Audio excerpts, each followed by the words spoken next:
almost didn't wear a tie. Okay. I knew you'd be wearing a tie.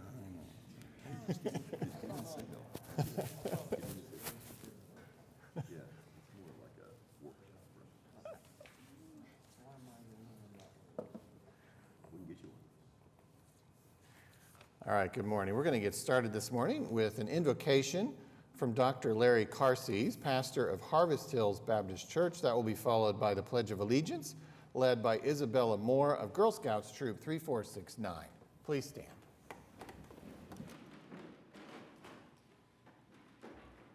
And let's pray. Our Father, we have so much to be thankful for today. We thank you especially for your word that reveals to us your will about anything and everything. We're so glad that you've communicated that to us.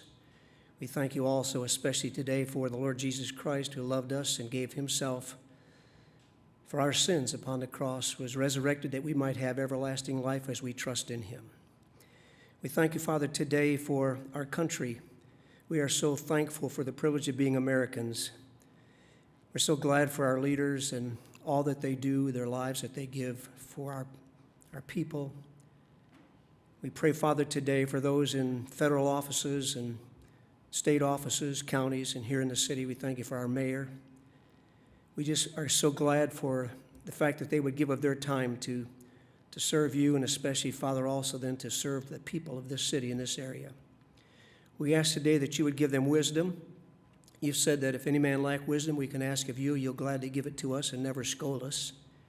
We thank you, Father, for the privilege of just praying. For we say when we pray that we do not trust ourselves, but we trust you. And we pray that today, whatever's on the agenda, that you would give them wisdom, that their thoughts might be your thoughts, that the decisions that are made would be in line with thy word, and we would be blessed and rejoice and give you the glory. So we pray, Father, that each moment of this day and this time as they're gathered together, that they might know that you are leading through them. And we'll praise and thank you, we pray in Jesus' name. Amen.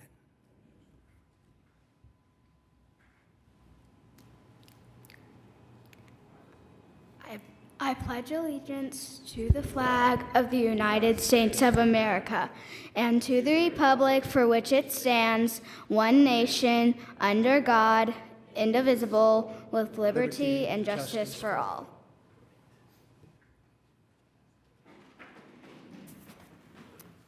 Thank you, Pastor, and thank you, Isabella. All right, I call this meeting of the City Council to order. This is just budget presentations today. There are no votes, and we will have item 3, presentations and discussions of FY23 proposed budget. We have Parks and Rec, we have Development Services, Planning, Public Transportation, and Parking. And from here, I'll kind of turn it over to you, Mr. City Manager, to lead the way. Thank you very much. First up, we'll have Parks and Recreation, Melinda McMillan Miller. She's got some of her staff that's here with her.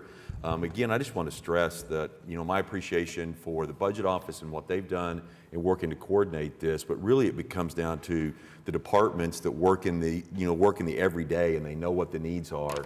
They're the ones that really help to put this together, and I appreciate their leadership and what they do. Melinda's one of those, and I appreciate her leadership in the Parks Department and all that she's doing there, and so I'll just turn it over to her and let her present what we have in the Parks budget. Thank you very much, City Manager, Mayor, and Council. I'm happy to be here this morning to present to you our FY23 budget presentation. You'll find this on page 117 in your budget book. I'm Melinda McMillan Miller. I'm the Director of Parks and Recreation. I wanted to really briefly explain exactly who the Parks and Recreation is. And who we are is we make up a total of about 178 full-time employees at the moment, over 200 part-time employees from seasonal to year-round positions. We have over 170 parks, over 6,000 acres of land that we do manage every day. We have over 100 miles of multi-purpose trails. We have 11 recreation centers, 5 pools, 5 golf courses, the only municipal fish hatchery in the country. We also have 2 senior centers, 3 event centers, and 3 sports complexes. But most importantly, altogether, collectively, we serve over 681,000 residents every single day. What's important about our F23 budget that I want to highlight is exactly the Council's priority of having enhanced recreational opportunities and community wellness. Through that priority, then, we also wish to support it in 3 very distinct ways. To provide quality recreational opportunities really falls within our recreation division and all that they provide through their aquatics and athletics programs, but also in general recreation. I really want to highlight this year the ability to that we've enhanced our camps and other performance arts projects that we have. Specifically, this new year is for adults. It's been very exciting and new adventure for us. The recreation budget remained relatively flat with very little changes. The second way that we support your priority is through promoting healthy living for community well-being, and that really directly falls within Natural Resources Division. Within that division, of course, is all the landscape management, but they also have some really important and special ways that they support it through all the fishing classes and clinics, through the nature education, but also through community gardening and horticulture programs. This project has been really important as far as, especially this latest in the pandemic, where people have been able to get outside and find the relaxation and social aspects where they can get away from the pandemic and be outdoors and find some solace from the chaos of the pandemic. The budget for this has changed somewhat slightly, been increased in 2 full-time positions. This adds an irrigation technician that helps support all the new irrigation that's been installed from our athletics facilities to medians and different landscape areas. And also it adds a program coordinator into the Will Rogers Gardens that will help with all the rental facilities there and also help with increased programming at that location. A third way we maintain your priority is through providing well-maintained parks. And in this division specifically, where the most increased change in the budget, the division really does strategically look at how we can be most efficient in every single way possible. And one of the things that the staff brought to us, right from the people who actually do the mowing in the parks, was that they said to me, we are parks employees and we want to maintain parks. Is there a way, with all the issues we have right now with hiring people and just having people come and apply, is there a way that we can focus just on parks so we can get back to the council's priority of mowing our parks every 2 weeks?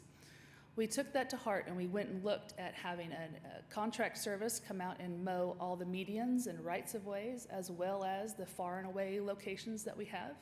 And we were able to request that budget increase that you see here. With having, even though the budget came up by over $600,000, the positions we held. And that was really critically important in order for us to now maintain the parks every 2-week mowing cycles and hopefully bring up that LFR number to a much more normal mowing schedule in order to mow those parks every 2 weeks. A third way that we support the council, or sorry, it's the fourth one, is through our very critical public and private partnerships. Without these partnerships, there's really no way that our city's services could be as strategically maintained and well received by the public as they are. And just a couple of shout outs that we so appreciate all of our volunteer organizations, everyone from the homeowners associations, neighborhood associations, community activists that come out every day and just help support our different parks in different ways. But then also our partners such as River Sport, the Civic Center, Music Foundation, the Married Gardens Foundation, and Scissortail Foundation. You'll see in those stats there that those are the actual participants who participated in different programs and activities in those 4 foundation programs. The budget increase for the public-private partnerships is really about bringing the Scissortail Park online. It does open the end of this summer, and so we needed to make sure we were able to fully support them in any way possible. And last but not least, at least in our opinion, is the administration division, who supports back of house, all of these other important activities that we do. And part of this is also the management of the 5 trusts and commissions, which is the Parks Commission, Golf Commission, Game and Fish Commission, Trails Advisory Committee, and also the Oklahoma City Riverfront Redevelopment Authority. And all of these, the staff that are involved in all this, from our marketing and public relations to contract management, and also, of course, our budget management, are really critical to helping us achieve and support the staff in the field in order to achieve the resident satisfaction. The budget for that increased by adding a management specialist to the full-time staff in order to help us be much more reactive and proactive in our management of our human resources teams. So to see that all the budget rolled up and all 5 of our divisions, you'll see them rolled up there, and then with the major budget changes off to the right. And then your full budget for the Parks and Recreation Department then is your operating budget of $35,954,000, with the capital and non-operating budget added to that. So the proposed budget total for FY23 is $59,191,407, with 186 authorized positions. I also want to take this opportunity, since I don't get to sit in front of you too very often during the year, to introduce the new faces of Parks and Recreation. So not only is it my face, being able to be the director now, but I also want to introduce Scott Fairman in our audience, who is our new Assistant Director for Parks and Recreation. I was really excited to be able to bring Scott to us from the city of Arlington. We did steal him from Arlington. Very proud to bring him here, and so that we can really start a whole new era, if you would, in Parks and Recreation. What he and I both realize is that Parks and Recreation is quite unique from other departments in the city. We are 100% choice driven for our residents. Our residents have a lot of choices for how they want to spend their time, how they would wish to spend their extra dollars, and where they want their families to engage. So it's really critical for our department to be as proactive as possible to provide all the different activities, entertainments, camps, outdoor sports, but also top quality amenities that they feel comfortable coming out and using.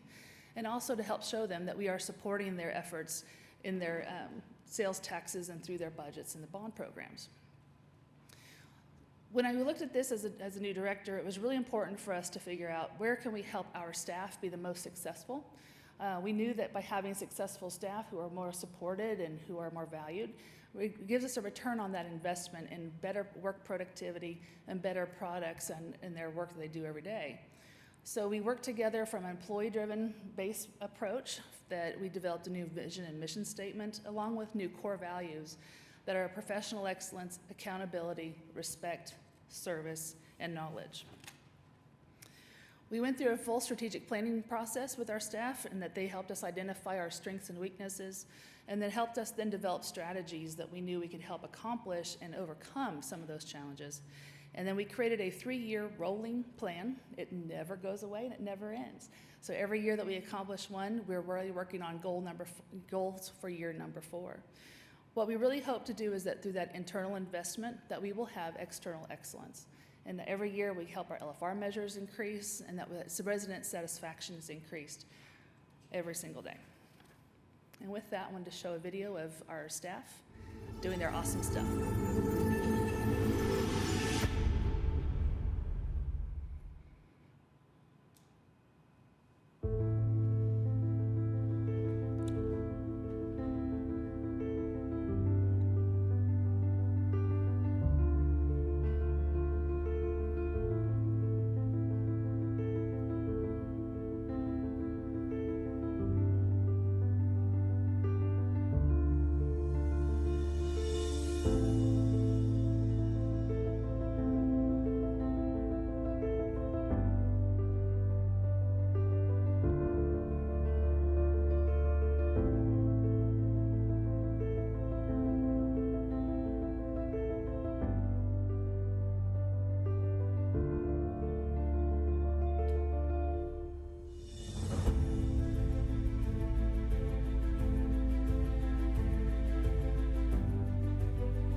So I thank you for your attention today, and I'm happy to answer any questions you have about our budget. Thank you. I got a couple of questions. Number one, I think we often forget that we serve almost 700,000 people a day to provide healthy life choices and wellness. And I think that's really important for us to remember. And so I'm glad we're increasing the budget. I'm glad we're getting our employee numbers back up post-pandemic. I think three questions. You mentioned that it's your goal to help staff be more successful and focus their times on park and recreation. And you mentioned the ground maintenance program, the difficulty we were having hiring people to do that. How's that working? And I know you touched upon it, but how's that working as far as, are we finding contractors? Are we able to get enough people to do that work? And is it being successful?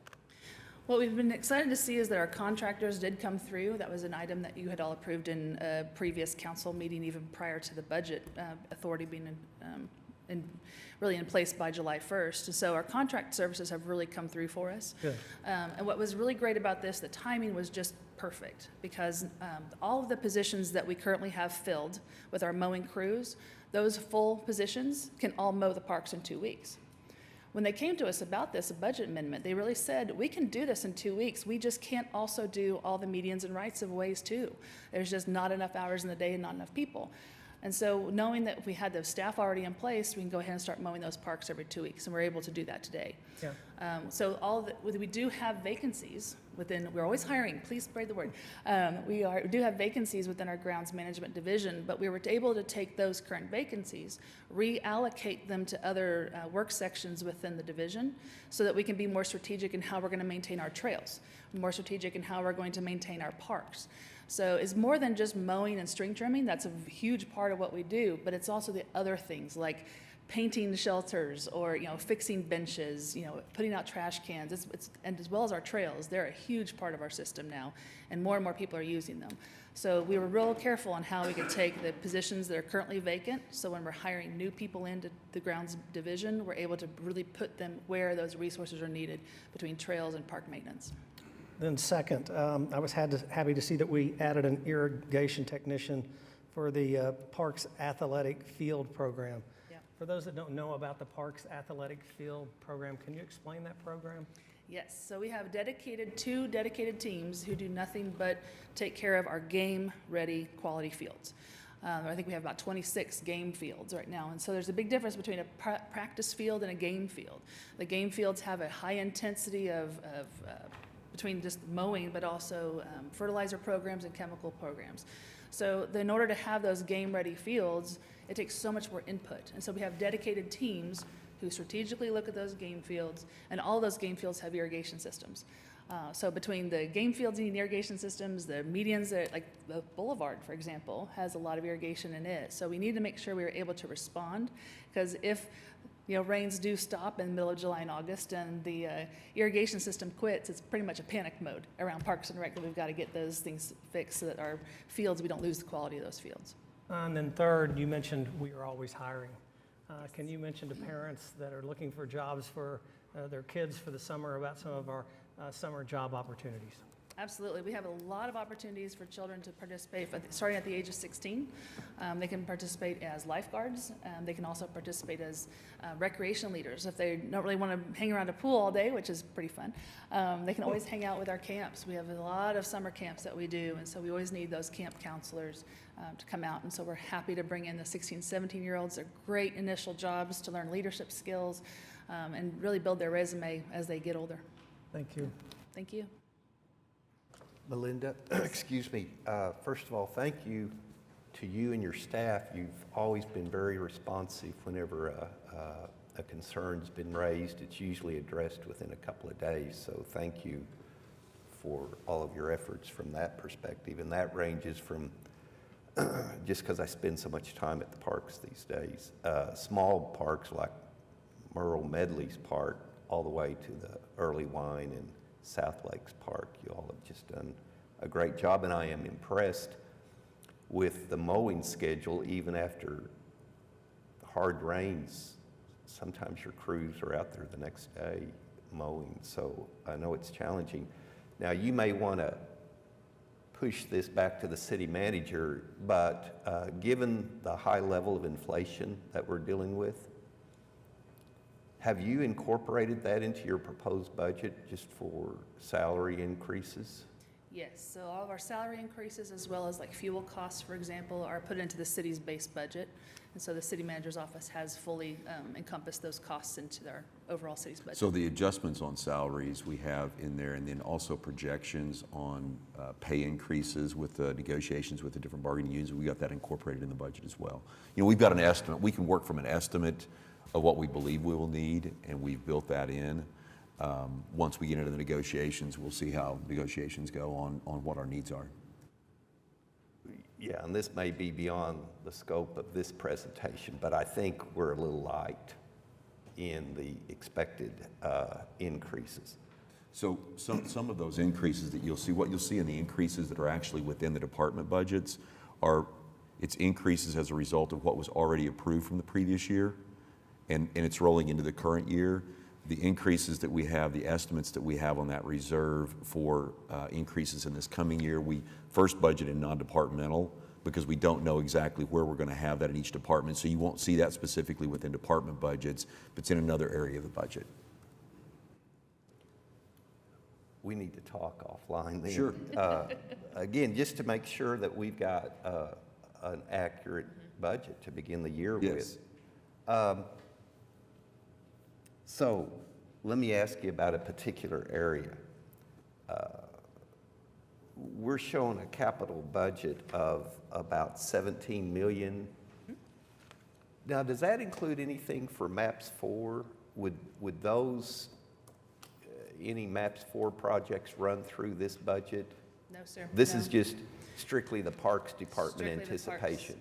That's right, right. So the capital budgets that you see there are things that were approved from either previous council meetings where we had increases for capital items such as athletic field lighting, Edwards Park fields that we're going to be constructing, Hefner Golf Courses irrigation. There was just some extra revenues that have been earned, and so the budget office was able to extend us some extras for the capital improvements. Well, can I ask you this then? So the modifications to the Early Wine Golf Course, are those costs factored in there, or do we anticipate them being completed by this year end? That would be through the bond program, and so the And bond. it's not running That is through correct. here? I'm That's sorry. correct. Okay. No, you're fine. Thank That's you. through the Public Works Department. I see. Okay. Last question then. You know, there's a transition going on in terms of the senior, not wellness center, but just a senior center at Woodson Park, Yes. transitioning over to the number 2 senior wellness center. Now, can you give me an update in terms of how that is going? And then the second part to the question, will there be similar type activities in the new Senior Wellness Center number 4 that will come online sometime, maybe in our lifetimes, we hope? Will there be similar type programs that we saw at the Woodson facility at the new Senior Wellness Center? Right. So the Woodson project we have now ceased senior programming at the Woodson Senior Center. That was now transitioning to Boys and Girls Club. We'll be moving into that facility around the first of the month of June. Yeah. So it's gone as well as could be expected, as we knew there would be hard feelings and a lot of emotions there. We've tried to make that transition as smooth as possible and to accommodate our seniors as much as we can. The transition then from, as we have all of our new MAPS senior centers, we want to make sure they are as successful as possible. And so we're trying to make sure that as we have additional programming that we're offering throughout our rich general community centers, our 11 community centers, we're making sure that we do have some senior programming within that. They're just real generationally specific. As well as the Willa Johnson Center will have some generationally specific programming as it comes online next spring. But then as we see moving forward with MAPS Senior Wellness number 4 and number 5 as they come online, I think it's going to be a great study to see how the evolution of needs and programming needs, and as we have such an active adult community that we really want to listen to what their needs are and their wants are for different programming so that we can really tailor those operators' request of them if they can tailor their programming to help accommodate that. Can you explain, for example, like the Senior Wellness number 4, it will be managed by a partnership, I believe, between the YMCA and Integris Health. How does the park department get involved in terms of managing that facility like with these programs, or does it get involved at all? We have very little involvement as far as the programming goes, especially when the YMCA or Langston University or Healthy Living LLC are managing those facilities. We just do manage their contract. We require them to have reporting measures so we can record that for LFR just to make sure for satisfaction and participation. We want to make sure that people who are participating in those facilities are having a good time and that they are being accommodated. Right, and when we do, I mean, it's just like with any other contract that we have with another facility, there are requirements for the operator within that agreement, and Parks helps to manage that and work in conjunction with the partner, and they're really they're working then directly with the patrons that are there at the facilities to make sure that they're meeting the needs that are, you know, the desire for different services. Yeah, well, I think you'll get a good turnout because I know a fairly good number of participants at the Woodson Center live in Ward 5, and this would be if they so decided once it is open, is perhaps an alternative they may want to consider in regards to continuing that level of activity. Okay, well, thank you very much. Thank you. I just have one question, but first want to just say thank you to you and all your staff. I don't think I can ever rave enough about Parks and Rec and what you all do. I know recently I was included in an email that some of your staff responded to about kind of some limitations that our shelter rentals have right now. And it sounded like it was just related to staffing, and I'm curious if that is related to budgeted levels of staffing or just the ability to staff up. Like, do we have enough budgeted positions for that and just have a shortage on filling them, or do we need to be looking forward budgeting more for those sorts of maintenance and upkeep so that they are fully available to folks? Well, like I always like to, tease Mr. Freeman that I can always use more staff, right? But no, we do have plenty of staff. It's a matter of, it really was the vacancies that we were having, and it kind of all comes back also to that mowing contract. We were trying to accommodate all the acreage, all the over 9,000 public acres that we're trying to mow on a schedule. So so we can shave that back. We can then be more reactive to the rentals that we have at our shelters throughout the parks. Thank you. I just had one quick question, Melinda. Thank you for the presentation. So with the subcontractor that we're adding to help mow right-of-ways, as you know, I get a lot of complaints, especially this time of year, Yes. starting in rural areas, specifically where it can create some dangerous situations. So by adding this contractor, do we expect that we'll be able to do more right-of-way mowing, possibly out in some rural areas? I think that for all the right-of-ways that the Parks Department is responsible for, so I share that duty with Public Works Department. It just kind of depends on when it falls under at the time. But our hazard abatement group, too, is also responsible for making sure that we have those high grass and weed issues for sight lines at intersections. We will receive calls on that to the Action Center. We always encourage everybody to call the Action Center, let us know so that we can respond to those tall grass questions quickly. We actually have made that hazard abatement position a full-time position within this budget. So it will be, even instead of 28 hours a week, being able to investigate those will be 40 hours a week, being able to go out and look at that. And then we can react then accordingly to go out and trim those tall grass and weeds also. Great. Yeah. Thank you. You're welcome. All right. Thanks, Melinda. Thank you very much. Thank you so and much. Thanks to my staff for creating all that video for us, too. So next up, we have the Development Services Department. Our new Director of Development Services is Rick Wickenkamp, and Rick's going to present their budget.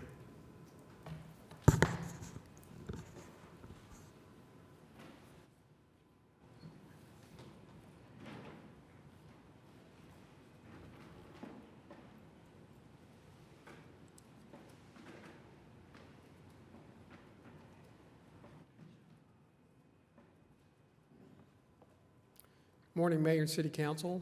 I'm Rick Wickenkamp, Director of Development Services. It's good to be with you this morning to present to you our fiscal year 23 proposed budget.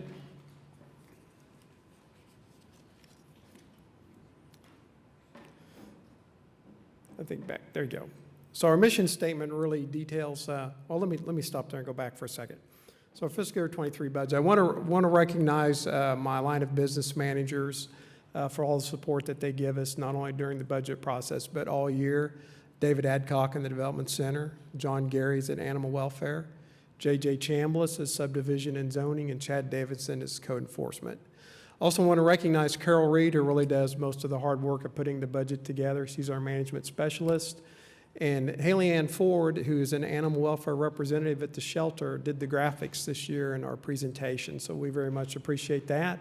We appreciate Daniel Dorgan being on loan to us from OMB to run the presentation this morning, and really want to say thank you to all our staff and their dedication and commitment to providing our residents and our customers quality service. And our portion of the budget book is on page C33. So our mission statement really details the services that we provide, and we really see ourselves as a second-tier public safety department. And really what we do in order to try and improve the quality of life of our residents, and also so that they can live in a clean, safe, and stable city. So our department has 4 lines of business. We have administration that has 4 positions. The Development Center is our largest division that has 86 employees. Code Enforcement has 40, and Animal Welfare has 60.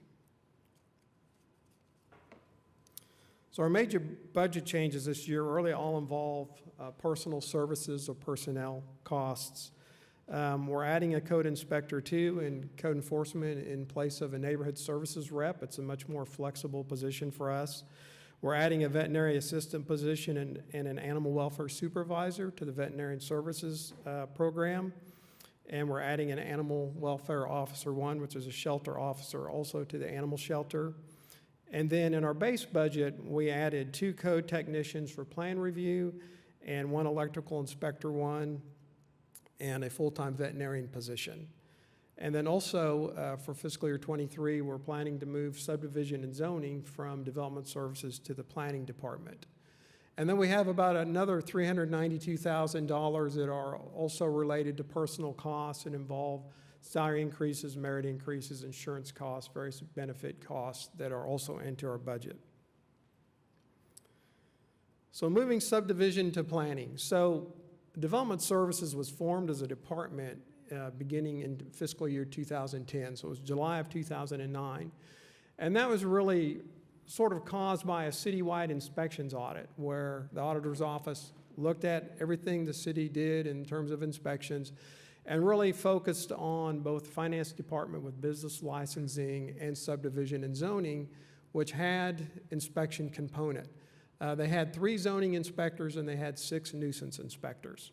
And what the audit determined was that we could gain a lot of efficiency through model of scale by moving those inspectors into both code enforcement. Some of them went to code enforcement, some of them went to the development center. So for example, instead of having 6 people driving the entire city to do inspections, you had 35. So that was a big benefit. And then that happened pretty seamlessly. Those changes were made in 2010 and have continued throughout. The piece that wasn't included in the audit were the other things that subdivision and zoning, the tasks they perform that you see every week with the spuds and the PUDs and the platting and those kind of things. And because Bob Tiener was over those services, and he became the first director of development services, those tasks went with him because of his expertise. And so Bob is retired now. So it's appropriate that they go back to planning. The planning director provides support to the planning commission, but he doesn't manage the staff that provides support to the planning commission. Subdivision and zoning was in development services. So there's that. Also, we're going through a major zoning code update, and so it's being managed through planning. So it's really good to have that staff involved in those discussions, both for their training and also for their input. And then finally, what they do, it's 7 staff people. What they do is pretty unique to development services, but it's not unique to planning. So if we were to have a large turnover of staff for some reason, in our department, it would be really hard for us to continue to provide those services. But by moving them to planning, they'll be able to get more support in the event that would happen. So those are the reasons why we're making that move. If you look at our budget, really the number we like to focus on is our operating budget overall. And so what it shows here is we're down a little bit less than 0.5 percentage point. But when you factor in the moving of subdivision and zoning, it's really about a $716,000 increase, or about a 3.8% budget increase. So, and overall, our total department budget's going to grow by about 3.3%. The Development Center is our largest division. The slide shows you some of what they do. It's managed by David Adcock. They have 3 program areas. They have plan review, permits and licensing, and construction inspections. I want to say, in addition to what's on the slide here, that staff cashiers about $14 million in business for the Development Center every year, and they provide cashiering services for other departments in the city, and they cashier about $24 million outside of our own department. One of the real strategies that we try to use to help improve customer service in the Development Center is technology. And one of the things you've probably heard talk about for the last year or so is electronic plan review. And I wanted to just show an example. The upper left-hand screen is a plan, a very simple plan that was submitted. Upper left, upper right is changes that were made to that plan. And then the third screen at the bottom is the overlay of those 2 screens, so that the plan reviewer can see what's been added shows up in green, and what's been removed shows up in red. So it's a much more efficient process for us, instead of having to flip through numerous pages of paper, trying to somehow keep track of what changed. It also allows our customers to submit their plans via email, and they don't have to run a bunch of hard copies around. Much easier for us to store them after we're through with the plan review. And this also allows multiple departments to be working on the plans at the same time. So it's very much, it helps overall in our efficiencies. So we've also added select text and interactive voice response. And to the right there is a picture of a cell phone image. And select text is an app that a contractor can use. They can enter their permit number, they can look at the status of their permit, they can request an inspection, and the system will also email them an update or text them an update when they have the inspection. And the interactive voice response is very similar, but it's done over the telephone. You don't have to actually talk to a person. You can get an inspection. If you're a contractor, if you're a homeowner, I've done some fencing, and I can make the system work. So it works pretty good. So also, we use a tool called Atlas Insight, and this is really a management tool. Each one of those pinpoints represents a plumbing inspector, an inspection for a plumbing inspector. Different colors represent a different inspector, and they have initials on them if you could see it close enough. So what happens is our system routes inspections, but then an inspector 2 or the chief can go in and see where they're assigned. So, for example, in the lower right quadrant, you'll see a number of kind of blue colored points with kind of a purpley pink spot. So inspector 2 or chief can look at that and go, you know what, that inspection is not assigned properly. So they can reassign it to the inspector in blue, and they can reassign that person to more center city where the rest of their inspections are. This is also an important tool because as inspectors complete their day, some get ahead and some get behind, and so we can reroute people throughout the day using this tool so that we can get better coverage throughout the city for our inspections. And then another new technology we're using is live video inspections. This enables an inspector to do primarily a follow-up inspection remotely. So it's really efficient for a contractor. The picture on the right is what they're showing on a tablet, and the contractor can do it without leaving the site. They can complete a job and get the inspection right then instead of having to leave, come back another day. We don't have to send an inspector out. We have people in the office that can do it remotely, and those pictures on the left are inspectors that are doing that. And this really was helpful after the big ice storm we had in October a year ago, We had so much damage to the electrical services on homes, it was just pretty much overwhelming. And we actually loaned some construction, or some code inspectors to construction inspections because they could go out with a tablet. And they didn't have to do the inspection, it could be done remotely. So it's really been helpful in improving our efficiencies with the inspections.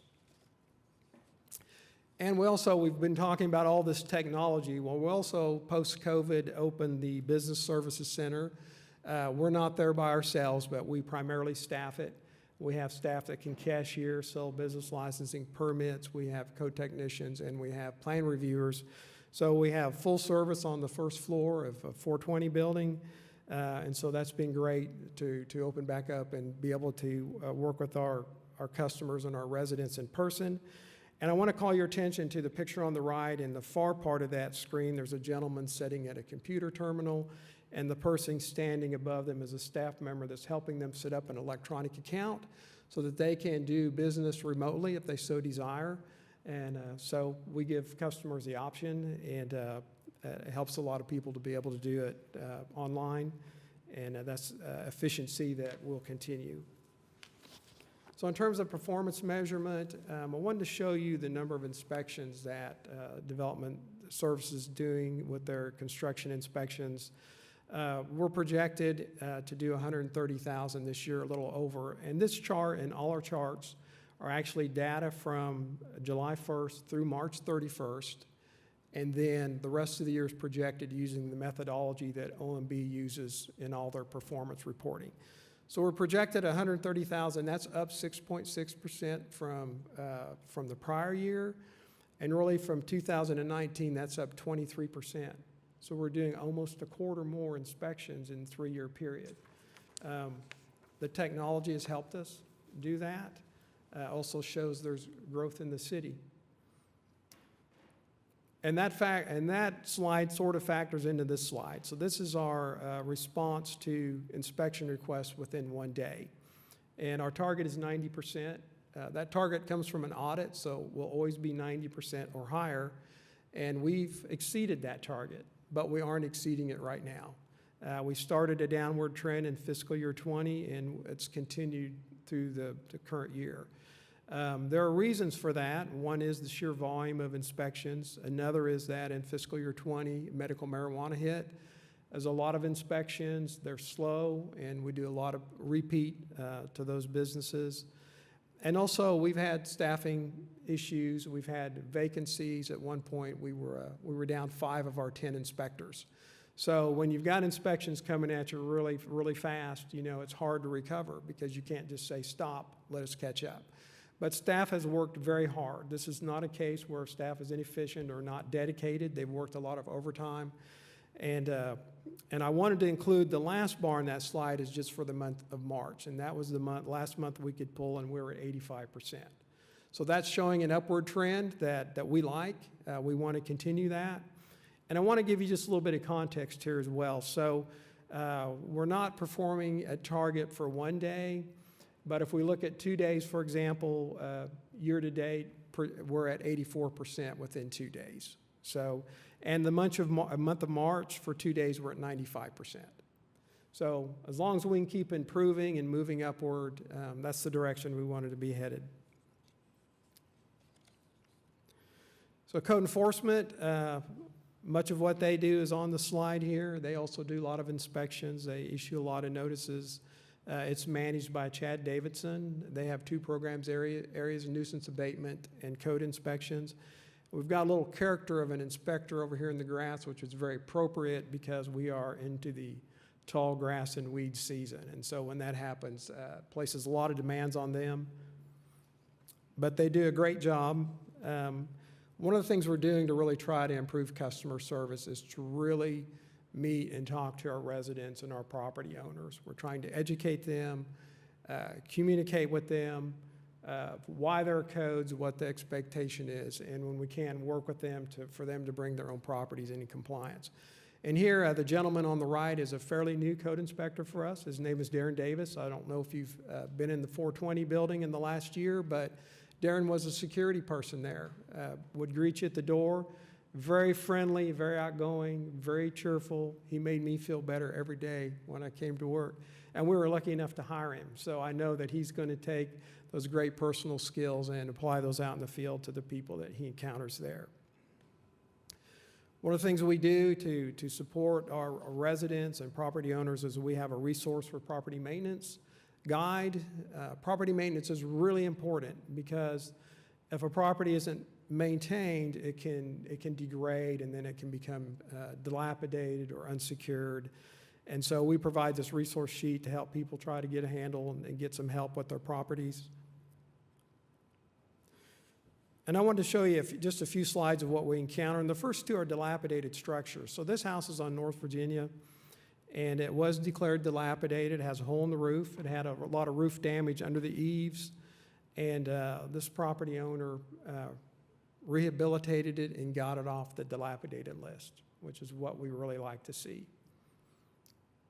And this house is on Spring Lake Drive, and the same thing. You see it's got a hole in the roof, was not secured, there had been a fire in it, and once again it had been declared dilapidated, and the property owner rehabilitated the house and got it off the dilapidated list. So I want to say that's what we like to see, and it can be done.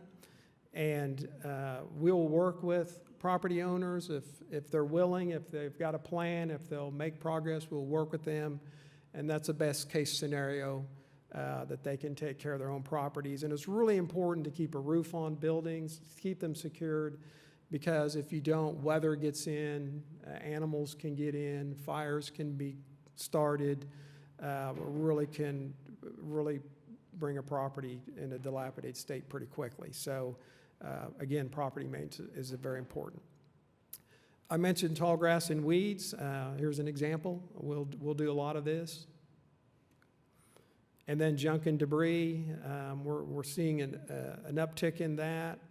And when it gets to that state, really, we'll post notice, but we'll ultimately have to bring in a contractor to clean it up. Response time in code enforcement is important. We measure our response time within 4 days, and our target's pretty low this year. We had some staff cuts last year, but this performance did not suffer, and we're doing well this year again. Our target's actually 70%, but we really like to see it in that kind of mid 80% range. Historically, we target 80 to 85%, and we're right there projected. So we're happy about that. And then our percent of code violations resolved voluntarily, of course, is very important. And we've been on kind of a downward trend here for a few years, and this year we're projected to be up. And we're really happy about that. Absolutely, we want people to be able to enjoy their properties and not have to deal with us. Not that we're difficult, but that also frees us up to go and give other property attention that needs it.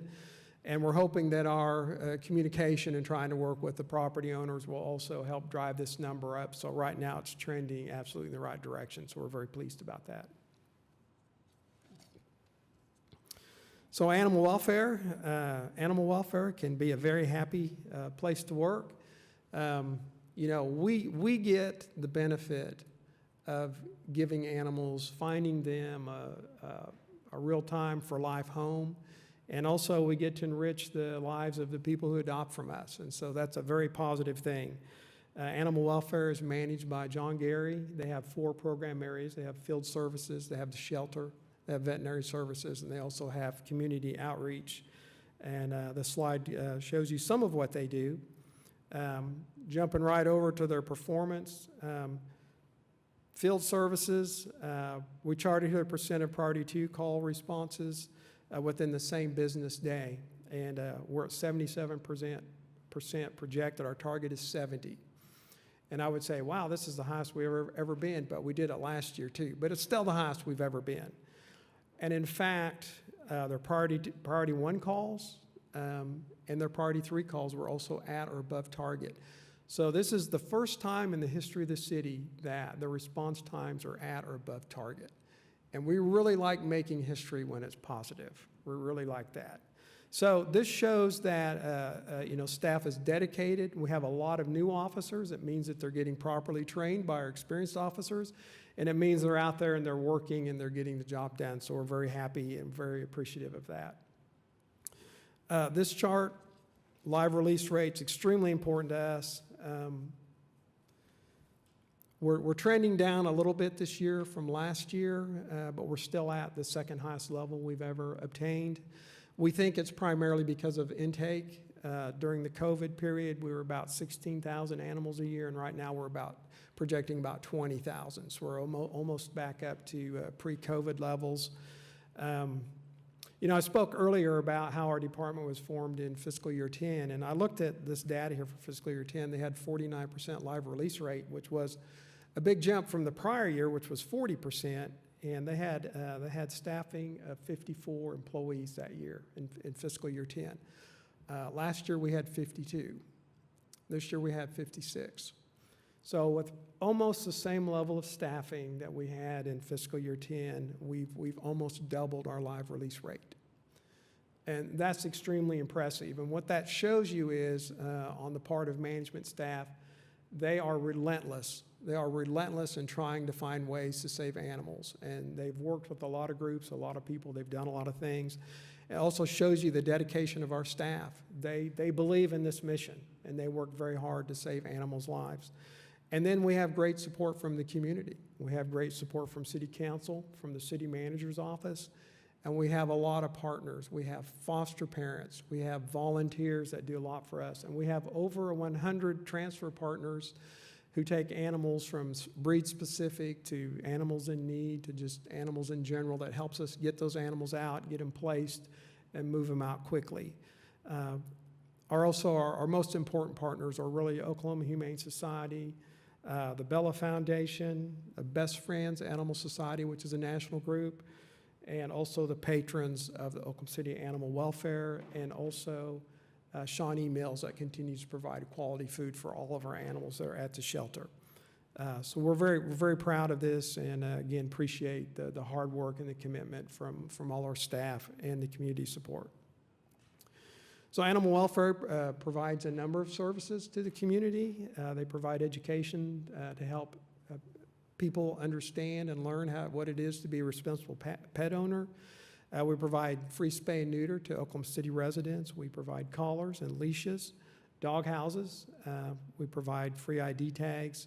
And we provide pet food through our pet food bank for people who are going through a hard economic time. We want them to be able to keep their animal in their home. And we gave out about 6,500 pounds of free pet food last year. And we also work with Oklahoma Humane Society and the Bella Foundation to do low-cost vet care clinics, primarily low-cost vaccines and also microchips to help identify animals that might be lost. And this is our last slide on animal welfare. Animal welfare is very transparent to the community. We depend on their support, and so we maintain 4 different Facebook pages for the community in general, for our foster parents, our transfer partners, and our volunteers. And we also print a daily report card, which is kind of down there in the center of what our intake and our outcomes are.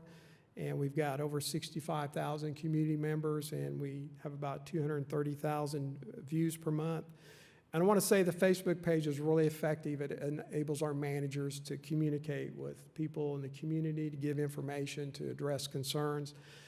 But I'm really impressed by the graphics on those pages, and those are done by part-time employees and volunteers. So we really, really appreciate all the care and all the talent that goes into supporting our mission at animal welfare. And that's the presentation, so be happy to entertain any comments or questions that you may have.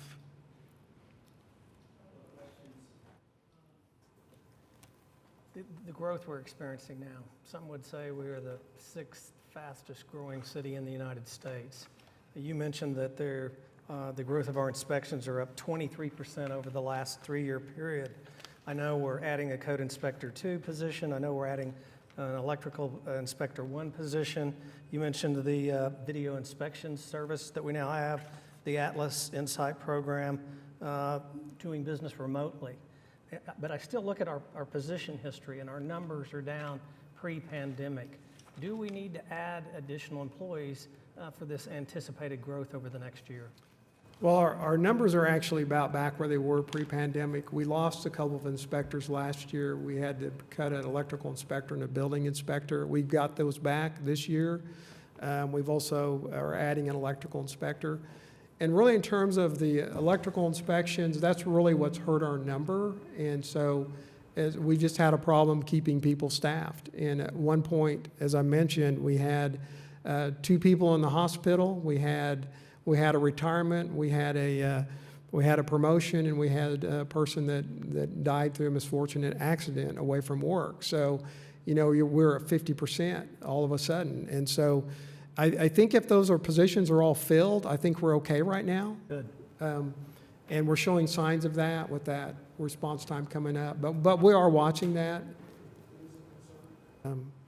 I think the response time is improving, and that's a good thing. Yeah. I think we're trending in the right direction. And I would say, too, that we stay in close contact with Rick and his team, and we're evaluating whether it's on something like building inspections and building-related inspections or in code enforcement, that if we need to, we've also at times added additional positions, that we didn't have budget at the time to be able to address that workload and try to catch up, or if we had people that were off that weren't coming back soon because of an illness or whatever. And so we really try to work with them to make sure, but I really appreciate the way they've used technology and efficiency in the way they're assigning the staff to try to really maximize this. They've done a great job. I agree. The other question I had, you mentioned the reason for moving of the subdivision and zoning program to planning, and I really appreciated the historical perspective. I never knew how that came about, and I always kind of wondered about it. But you mentioned the reasons for it. How about the logistics and timing? How long is it going to take to do all that, or is it already done? Well, it'll happen officially on July 1st, but that work section was part of planning, and their offices never moved. I mean, they abut right directly they're between offices of planning staff. So they're right there. Of course, they've worked really closely, during the years they've been in development services. So that will be a pretty much absolute seamless transition. Yeah, I think it's a great move, and I think it'll really help the city. Thank you. Mm-hmm. I've got one quick question. Can you tell me what the definition of priority 1, 2, and 3 calls are? So priority 1 is a human person that's at risk. Priority 2 is an animal that's at risk. And priority 3 is an animal that needs some kind of assistance. And a lot of the priority 3 calls are stray animals. So that's kind of those are the easy definitions of what they are. So. Great, thank you. Mm-hmm. I just had a few questions. As we look at the development center, as far as the department itself, I know as far as community, when they reach out, there have been some delays as far as maybe their application and that process. So what is the expectation once one submits that application in order for them to receive the response as far as what needs to be tweaked and then go from there? Yeah, so it sort of depends on the type of application they've submitted. They vary a lot. Have to have a lot of supporting documentation. But this is an area too that I'll mention. I've touted the technology here, but there's a downside to technology. Sometimes you introduce technology and it makes it difficult for people to use it and follow it. So we're really going back through our processes in the development center, where we've gone to electronic services, and we're going through and we're looking for ways that it hasn't been effective or it hasn't been efficient. We're going back and looking for ways to improve it. Just recently, we know that Airbnb raised some issues about the time it takes for their renewals to be done, and it's a totally manual process where they have to submit documents, and we met with them. And we got advice from our legal department, so we'll have ways to really streamline that. So we're always looking for ways to streamline and looking for more efficient ways to serve our customers better. And it hasn't always, we haven't always been as effective as we'd like to be, but we are working in that direction. Do you have timelines as far as expectation, once that is submitted, like for them to understand, maybe please allow us 2 weeks, please allow us 4 weeks? Is that listed per whatever that application may be, or you just say, please wait for a response? Well, again, I think it really depends on, what the application type is. Gotcha. For example, the Airbnb, which is a physical process, we would try to complete that like within 5 business days because we'd have to review the documents. There'll be licenses, there'll be certain things online they can do that they can just do right there during that call. So it really just varies a lot. But if somebody's not satisfied with the time frame, I mean, we want to talk to them. We want to know what what their experience is so we can find ways to improve it. Okay, thank you. My other question, as we're dealing with communication and education with code enforcement, what does that look like for this new form of education and communication?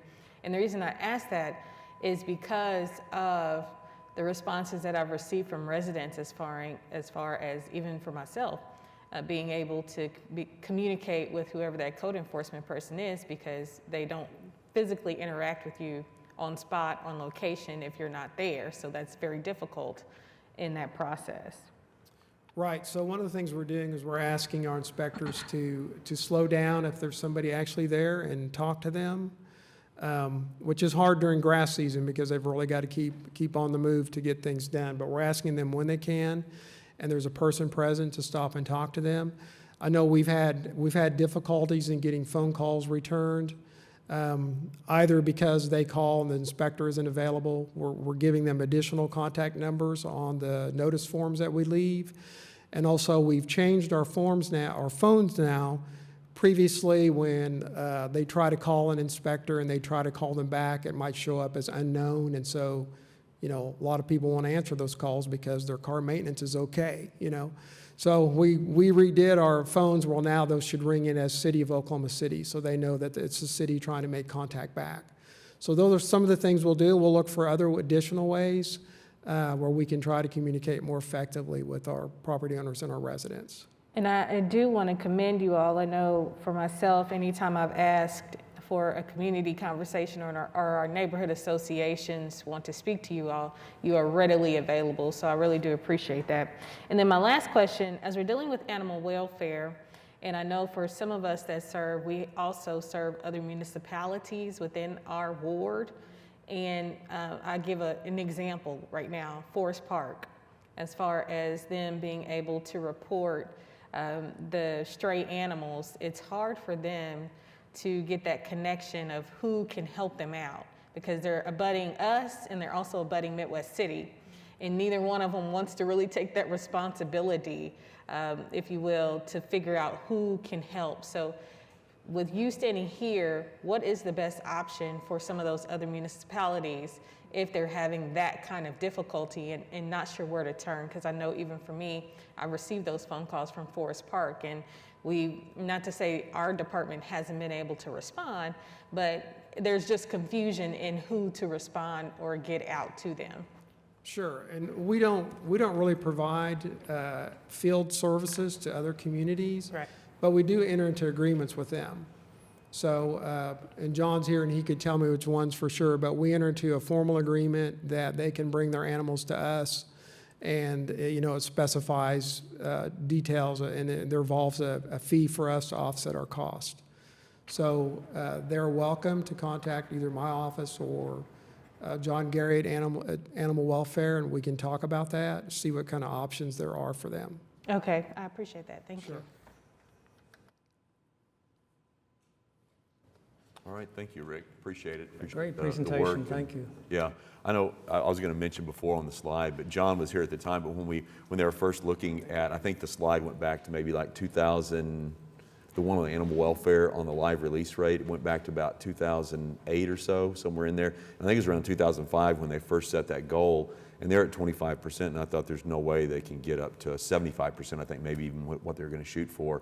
And to do it without, like Rick said, without a lot of resources, additional resources, is really an amazing thing. It's one of my favorite slides to show when we talk about performance management, is looking at that growth. And you can just see it in so many ways when we're monitoring the work that staff's doing and what residents are receiving as a service. So I really appreciate the efforts of the department and all the work that they're doing. Well, and I think we also need to recognize all our volunteers that help. Oh, absolutely. It's unbelievable. The partnerships and what they've done with the partnerships and maximizing volunteers has been huge. Yep. Thank you all. So next up, we have Jeff Butler, our planning director, to present the planning department budget.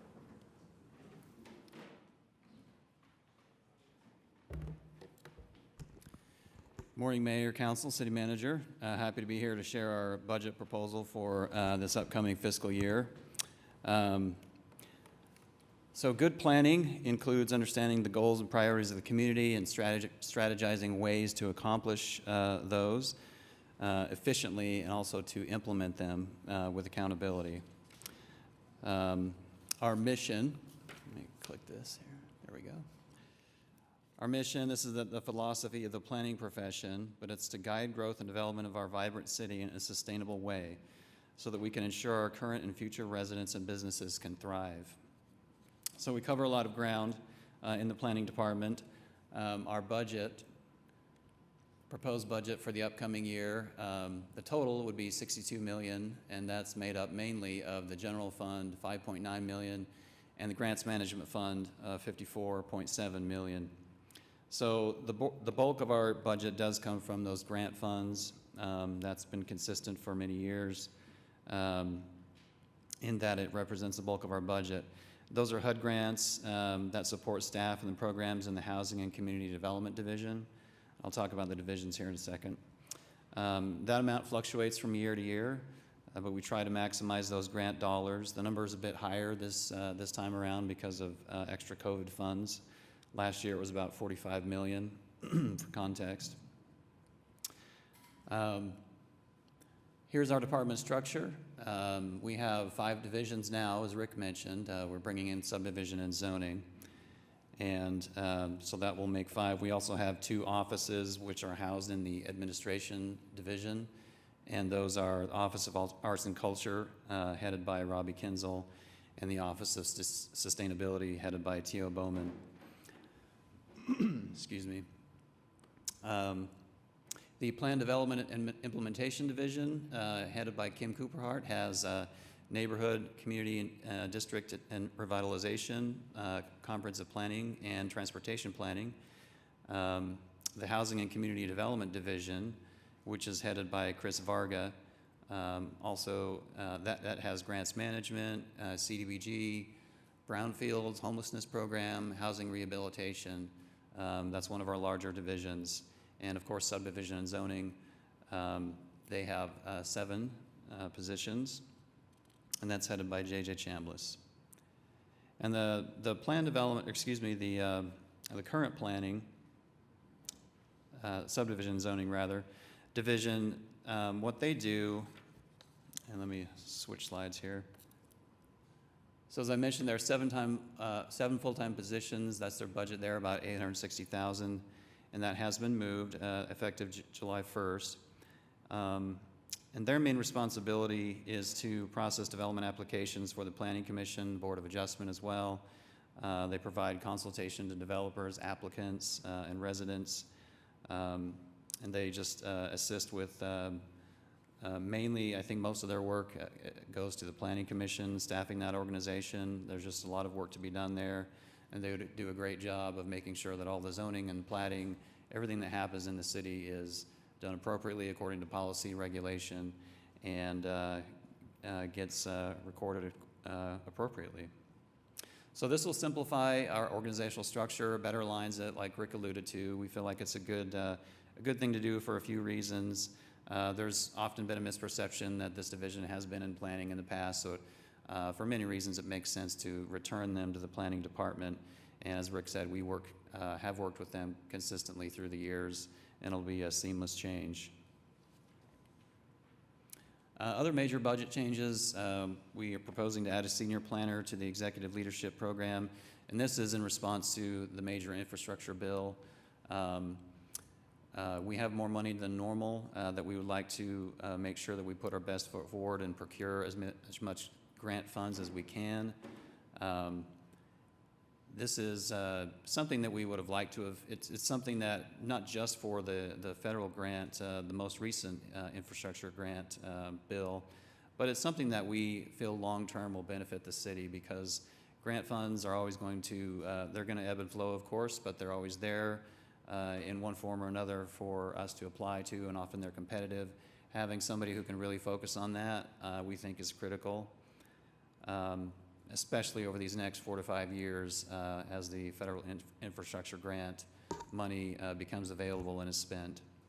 The other thing we've added or proposed to add is a senior planner to the comprehensive planning program, and that was a position that we've had in the past, and due to budget cuts, we haven't been able to bring that person back for a couple of years now, but we're happy to propose that, and they will assist in analysis, project management, and research. And technical support. Things that are really important, especially for that division, the PDI division, Plan Development and Implementation. And other grant funded changes include adding an assistant planner to the Housing and Community Development Program, and that will assist with brownfields. Another assistant planner we will propose to add to assist with the homelessness program.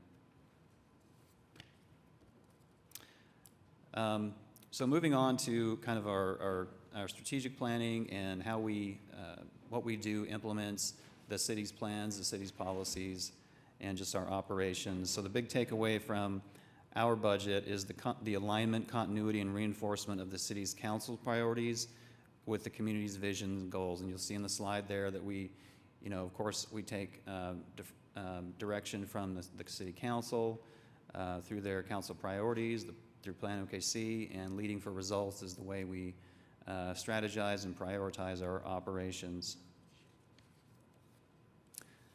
So to get into a few specifics, our strategic business plan calls out specific things that can contribute to declining community vitality that can impact the city's ability to provide services and attract economic development. These issues include crime, poverty, homelessness, public health, education, and lack of quality affordable housing. Community development and social services programs help us combat these issues and can impede further decline and deterioration of our neighborhoods and business districts. We are strategically using community development resources in targeted revitalization areas, working to improve community appearance, and working with our partners to assist the needs of our most vulnerable residents. So I'll have a few slides here with some charts that show you some numbers. We track, of course, several LFR measures that help us see over time how we're doing. One of these is percent of residents who report that they feel safe. Right now, that's hovering in the mid 50s, and as we track that over the long term and continue our efforts, we hope to see that rise. The appearance of the city is also something that the planning department is responsible for, in part, with many other departments. But we want to make sure that we're prioritizing resources in the right places, helping neighborhoods to make that happen. Another measure is and this has to do with homelessness and the prevention of homelessness, as well as the provision of affordable housing for very low income individuals and households. One of our measures is the percent of permanent supportive housing, people who stay in permanent supportive housing for greater than 6 months. And the trend for that has gone up over the years, which we're pleased to see. It's somewhat volatile from year to year, just depending on circumstances, but we are pleased to see that has gone up. So this means moving clients into permanent housing and then providing supportive services for the housing first approach, which is something that the city's been doing for about a decade now. And we seem to be having good results with that. So the average actual is 86% over the past several years, and we will keep working to see that trend line improve. Another issue having to do with urban revitalization. Our business plan addresses thriving neighborhood, the Thriving Neighborhoods Council priority. Urban decay or decline is an inevitable part of city's growth. If we don't address it, older districts and neighborhoods are increasingly vulnerable to continued decline. We need to maintain the appropriate quantity and quality of homes that are affordable to the majority of our workforce so that they can live near jobs, enjoy the full spectrum of city services, retail and entertainment, and take advantage of public transportation and other transportation options. So our strategies to spur urban revitalization include focusing resources on areas experiencing decline and to help strengthen them. Our CDBG grants, CDRP, and SNI programs, that is Strong Neighborhoods Initiative program, are the primary tools we use to support urban revitalization. And we actually house those two programs together in the Plan Development and Implementation Division. They work closely together. Another measure that we feel is important and that we track related to the Commercial District Revitalization Program that I just mentioned is the percent of participating districts that maintain or increase total property value. So this slide you see that we have a good trend going here. This is a new measure for us. Don't have a whole lot of data going back, but we have been tracking it for a few years now, and we see that measure going up, so we're happy to see that. The next measure relates to neighborhoods and the percent of residents satisfied with their neighborhood attributes. And the attributes you see on the slide here are those that we track, and we receive this through the citizen survey, the resident survey. And our target has been 61%. We're happy to see that some of those are above, some of those we're still working to improve. We're working to improve all of them, of course. But we want to make sure that people have access to parks, sidewalks, trees, shopping, the amenities that they need. And so part of our role in planning is to make sure that when we do infrastructure planning, that we're working with Parks and Recreation, working with Public Works to make sure that people have access to those amenities and the needs that they have. And of course, our design districts and our zoning code deals with appearance, make sure that we have a good baseline of appeared standards for the people in the city. And the last issue I wanted to discuss is sustainable growth. It's our responsibility to guide our growth in a way that promotes quality of life, efficient service provision, and our human, economic, and environmental health. Our comprehensive plan helps guide many different types of decisions, understanding that each individual action contributes to the cumulative effect of a growing and changing environment. This can affect things like the cost and quality of public schools, infrastructure and maintenance costs, stability and strength of neighborhoods, environmental and public health, and functionality of our multimodal transportation system. So the same strategies we're using to apply to urban revitalization and community development also support our city growing more sustainably. We want to improve our transportation system to offer more options and modes of transportation and improve the tools that regulate how we build our city. That is things like our zoning code, for example. So, and we are in the midst, as you know, of updating our zoning code, making it a better system for our city moving forward, a little more sophisticated and able to meet our goals. So a few more measures for you before we conclude. This is one of our important LFR measures that looks at the percentage of development and redevelopment in the inner loop, which is the kind of the inner I-44 down to I-240, the core of the city, essentially. It's a handy way to measure that.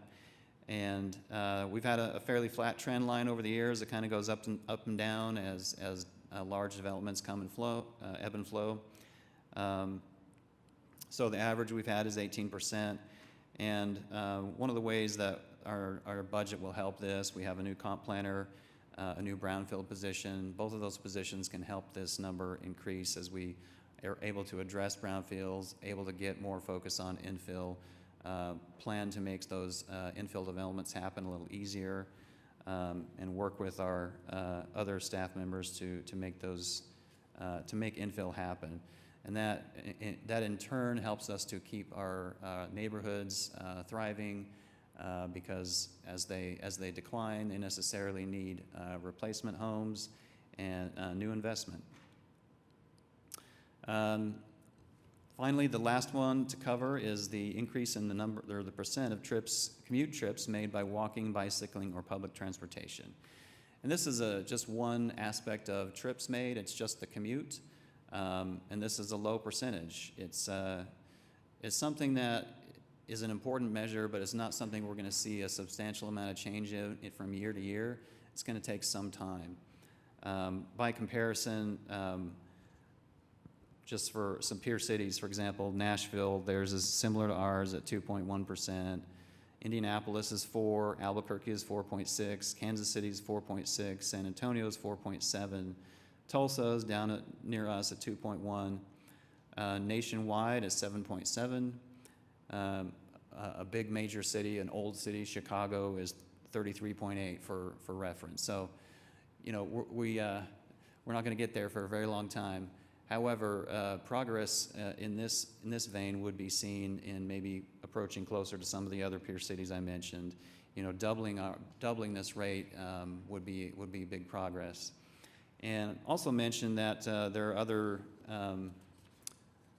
other measures. We will be counting traffic on bike lanes, and there are a lot of trips that are taken, whether walking or cycling or riding the bus, that are not commute trips, not trips to work, so they're not showing up in these numbers.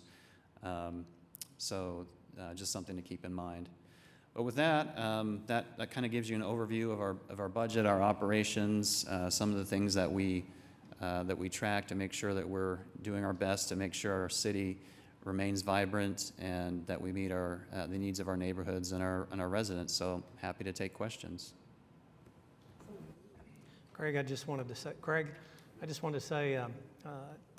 we're starting to see more and more HOAs have live meetings, and last night I was asked to attend a HOA meeting with some sensitive land use issues, and Jeff was kind enough to come with me and was great in helping me and giving me advice during that meeting. I kind of feel guilty. I didn't know you had this presentation today, so I wanted to thank you for a great presentation, and thank you for coming last night. No problem. Anytime. I have a few questions, and I mean, I just first want to say thank you to you and all your staff.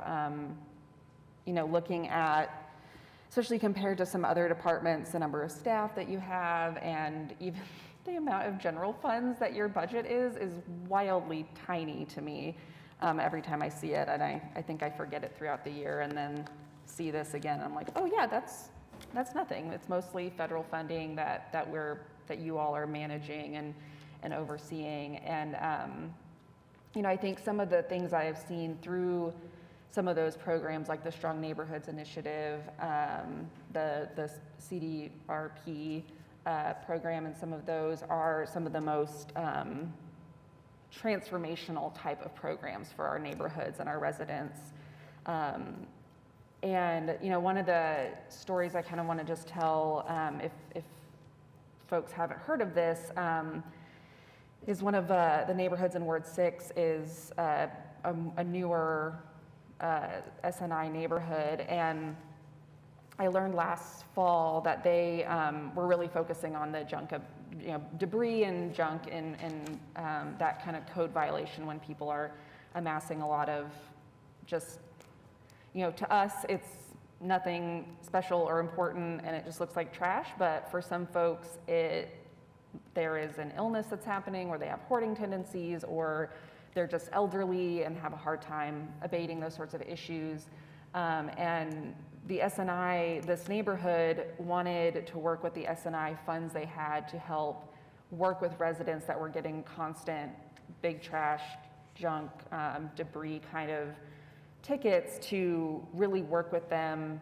And it's not a quick process. It's not, you can just give a ticket and move on. But I know they were working with code enforcement, working with some of these residents to talk through, you know, how can we get rid of this bathtub that's sitting in your yard? How can we get rid of, you know, just recognizing that folks that maybe aren't being compliant or abating those issues right away, it's not just for a lack of will or obstinance, that there's underlying issues that are happening that just take a little bit more time and investment in kind of figuring out what a solution can be. And, you know, I think I really appreciate that our code enforcement department seems to be trending in that direction culturally of just I want to give you all a shout out for that resource sheet, that making sure people have that sort of information up front, especially for folks, I talk with residents that, they want to keep up the facade of their house, but they're elderly and they don't have family or, friends that can help them out, or the funds to just, put a bunch of money down and do some of those projects. So those are really invaluable resources. And I'm just curious about, and I think I've spoken briefly with the city manager about this, but I just kind of want to put it out there.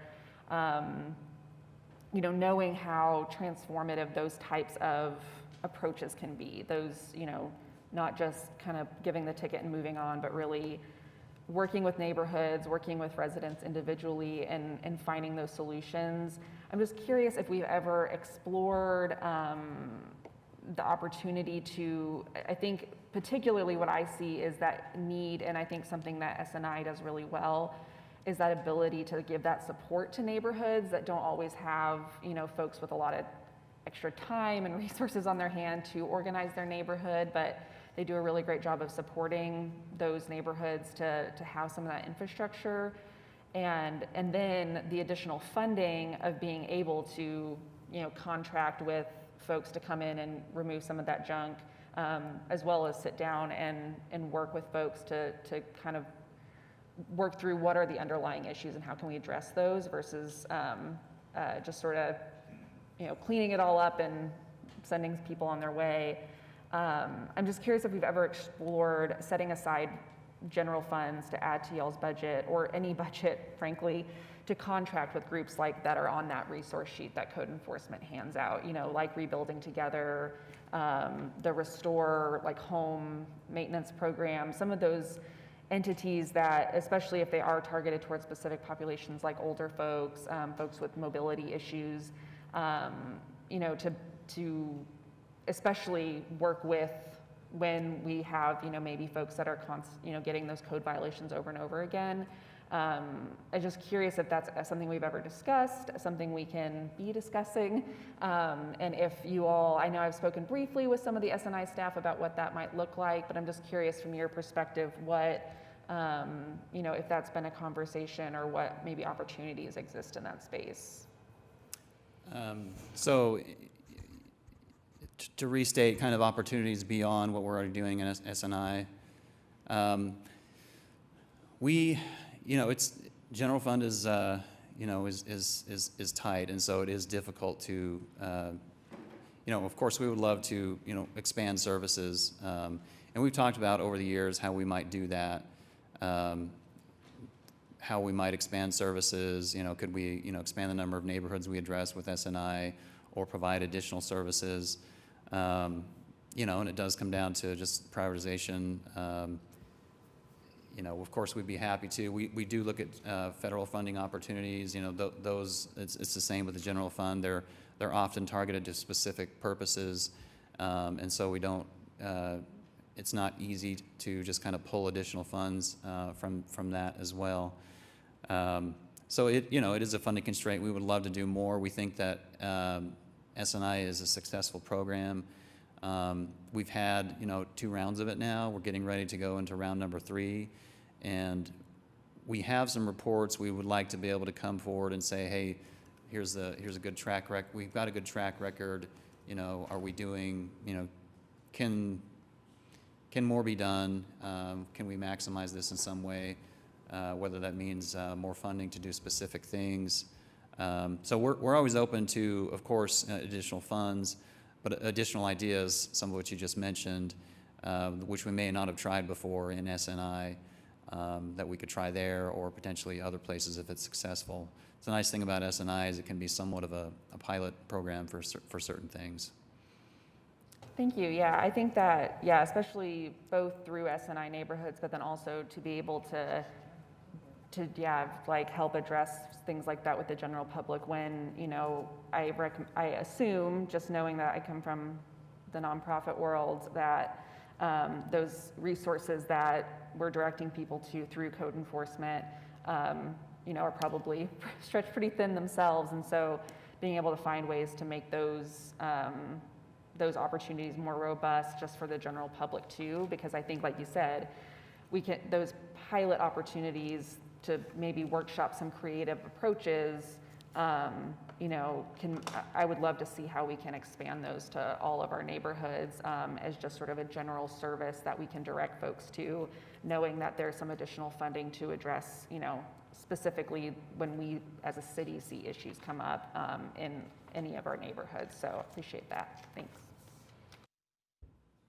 And to that point, I would like to know how we could see that part of our budget increased for those specific purposes, because I know specifically when I talk to Restore Homes, they are very stretched when it comes to them being able to assist neighbors and residents, because they have to rely on grants or people donating to them in order for them to serve those residents that we know need these types of improvements. Because when I think of us sending folks to the home weatherization program, when I think of us sending folks to any type of program that our city offers, there's always almost a year wait list where you can't even get on the list for the year. So that puts our residents in a bind with those barriers and limitations, where then their home is subjected to becoming on the dilapidated list when they've been trying to ask for help for so long and they still can't get it. So I'm curious to know with that how we can cushion our general fund for those purposes to help in those types of situations. And then that's one question. And then my other question or ask is how we work through this ADAPT OKC portion of addressing the environmental and public health aspect of our city, because of the things that we're working through in certain communities, and now bringing those environmental justice issues to the forefront.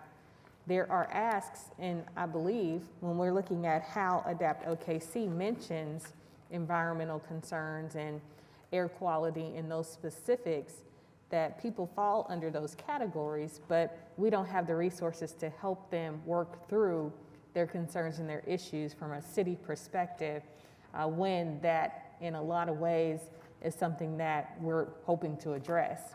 So those are two questions and asks that I have pertaining to how, if we're gonna have these concerns and address these concerns in certain departments, how do we make sure that we're continuing the process of providing resources, but also providing the funding for those same resources for folks to be able to use?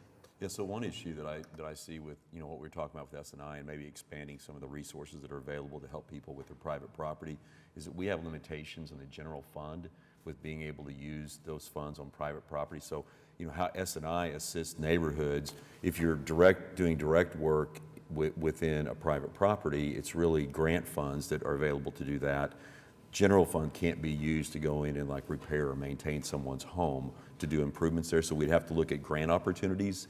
But we can definitely look to see what options we have with S&I. If there's some expansion we can do, it's just there's limitations with the general fund and how it can be used. Yes, we have constitutional prohibitions of giving gifts, and so that's something we would have to look at for any program. And that's understandable when we think about that. However, again, as we look at these types of programs, I know there has to be some provisions and caveats for us to look through. I don't know if that would be through GOLT, through being able to help and assist or match CDBG. I don't know what that looks like, and I understand what you're saying, but I believe there are still provisions that would help us to provide for our residents in the ways that would offset these types of concerns and costs. Or what other grants do we need to look at, as you stated, in order for this to not be a barrier for those immediate residents who can't fall in the category and get on this list immediately because of the wait that's so long. Mm-hmm. Can we not, I guess maybe I'm just a little confused, because I feel like we have approved what I have understood to be general funds towards contracting with various, whether it's a nonprofit or other sort of agency like Community Action, for a service. So they might be providing the service to the residents, but we're contracting them with them and spending general funds on a service that we're receiving in return. Sure, we can contract for services using general funds. We just can't use the funds to go improve private property.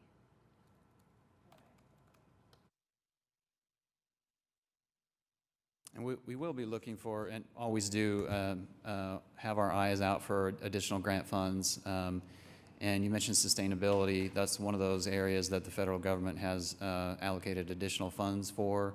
And that's one of the things that this new position, in addition to looking for infrastructure grants, kind of traditional infrastructure, also looking for opportunities to secure sustainability-related grants so that we can improve our community in that way.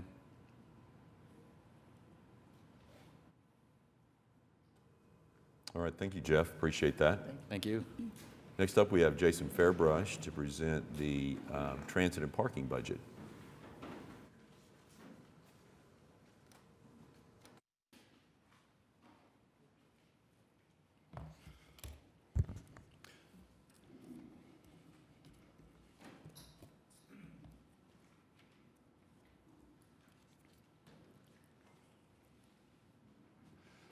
Well, good morning, Mayor and Council.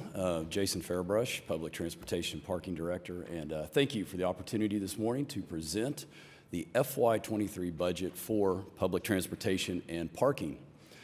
At Embark, we've recently completed a internal-focused strategic business plan. We call it our Employee-Driven Transformation Plan, or the Roadmap for short. And within that internally focused plan, we've developed a vision statement. And our vision is to be world-class transportation that is accessible to all, and all want to access it. And you can see we aspire to deliver on that vision by providing a robust collection of different public transit and parking services. So the next slide I wanted to share with you is really just a look at the roadmap in action. And I would like to direct your attention, if I could, to the center of the slide. And you can see that is that's a visual representation of our strategic planning document. It is a one-page front and back internal strategic business plan. Again, lots of employee involvement. Every one of our employees has a copy of that, and as you can see, being a one-pager, it's very easy to communicate and share with our employees. Some of the other images on the slide will give you some ideas of some employee recognition programs that we have in place with the roadmap. And then one of the things I wanted to share with you was the Embark Pledge. And this is one of the components of the roadmap that we're very proud of, because this was an idea that an employee brought to us. Hey, we need to have a pledge. We gathered a group of frontline employees and managers. They drafted the pledge, and then we actually held an election out at our headquarters and had over 200 of our transit professionals vote and approve this pledge, if you will. And so we're really excited about that. The roadmap is really a guide, if you will, that serves us on our journey to really accomplish our three main initiatives. One is to create a great place to work. Two is to enhance the status and use of our services. And then the third is, of course, to preserve the confidence of this City Council and our COTPA Board of Trustees. As we are on our journey, if you will, following the roadmap, we have a set of core values that we share as an organization that I like to try to convey as really that is our compass, right? That is our compass that keeps us on our journey. And as you would imagine, core values are really, that's all about what we say and what we do, whether we're an employee that's on a bus full of people that can see us, or maybe we're an employee out in the field working by themselves, cleaning a bus stop. It's really just, it's our compass. It's how we act and how we talk. And so we've got our presentation arranged this morning really kind of by those core values, if you will. We have 4 of them. And the first core value that I wanted to share with you is a core value to be safe. We stay alert and follow rules, knowing that others count on us to keep them safe. In the transit and parking business, we can't overemphasize the need for safety. I have some images on the slide here that will hopefully convey some of our efforts in this area. Looking at the top right of the slide is an example of some of our operator training. As you know, we hire people, bring them in, equip them to get their CDL, we train them to drive a bus. It's about a 4 to 6 week program depending on their skill level. And I did want to thank the City Council because it was the City Council's support through your legislative initiatives last year that allowed us to really even enhance our current training efforts. If you'll recall, we were successful in obtaining some legislation that allows, for example, one of our Embark supervisors to be certified by the Department of Public Safety and actually conduct CDL tests. That's a huge savings for us in terms of, well, primarily funding, but time, because we no longer have to send operators sometimes to Hinton, to Enid, all over the state to get a CDL exam. We can do it at our headquarters. And so thank you for the support on that and including that as one of your initiatives last year. We've also began, in the bottom left is an image of some security that we now have on buses. We began including some security on our buses. We have about 8 to 10 hours of security that we do on a weekly basis. It's a start, but again, enhanced security.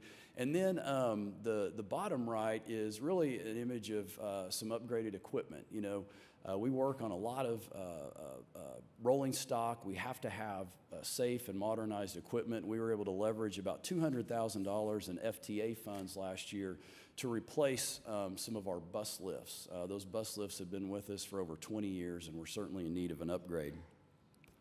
You know, I've talked about the roadmap and how that's our internally driven strategic plan, but you know, our foundation for performance management and strategic planning really all goes back to the city's LFR initiative that I know you guys are very familiar with.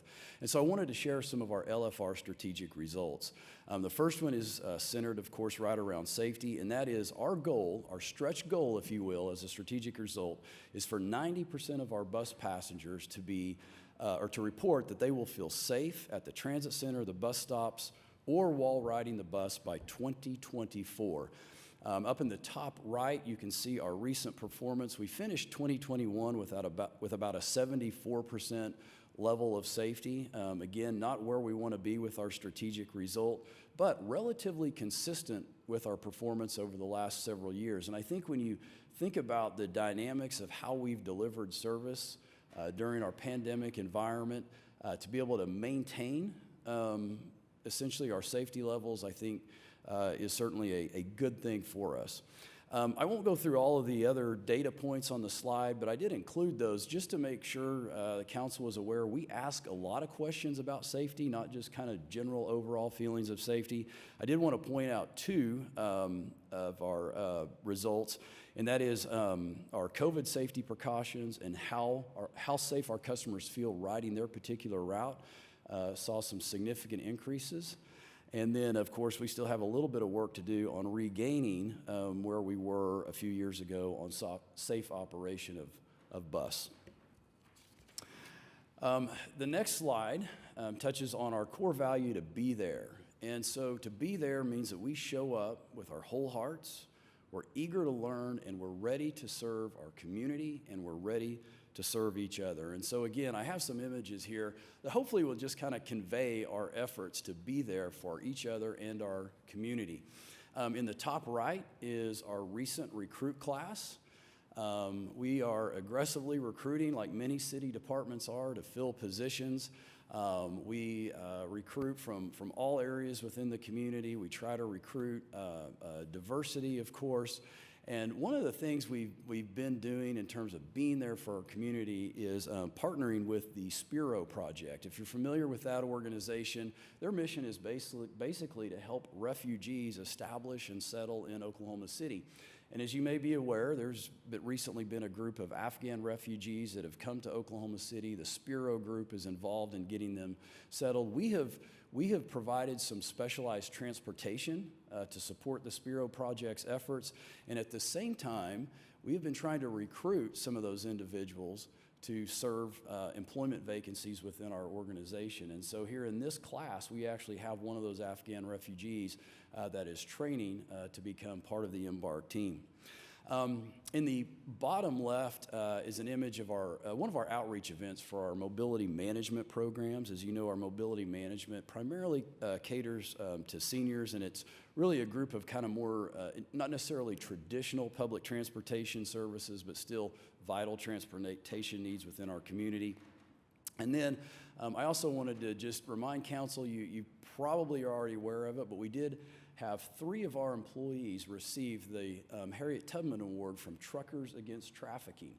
And this was where we had 3 of our Embark employees, because they're trained to recognize trafficking, recognized an individual in desperate need of assistance, quickly intervened. And I think the neat thing about this is they intervened without management's assistance. They took it upon themselves to intervene and get this person to safety, and eventually ended up connecting them to Palomar and Oklahoma City Police Department. So we're certainly proud of their efforts, and what better example of showing how to be there for our community.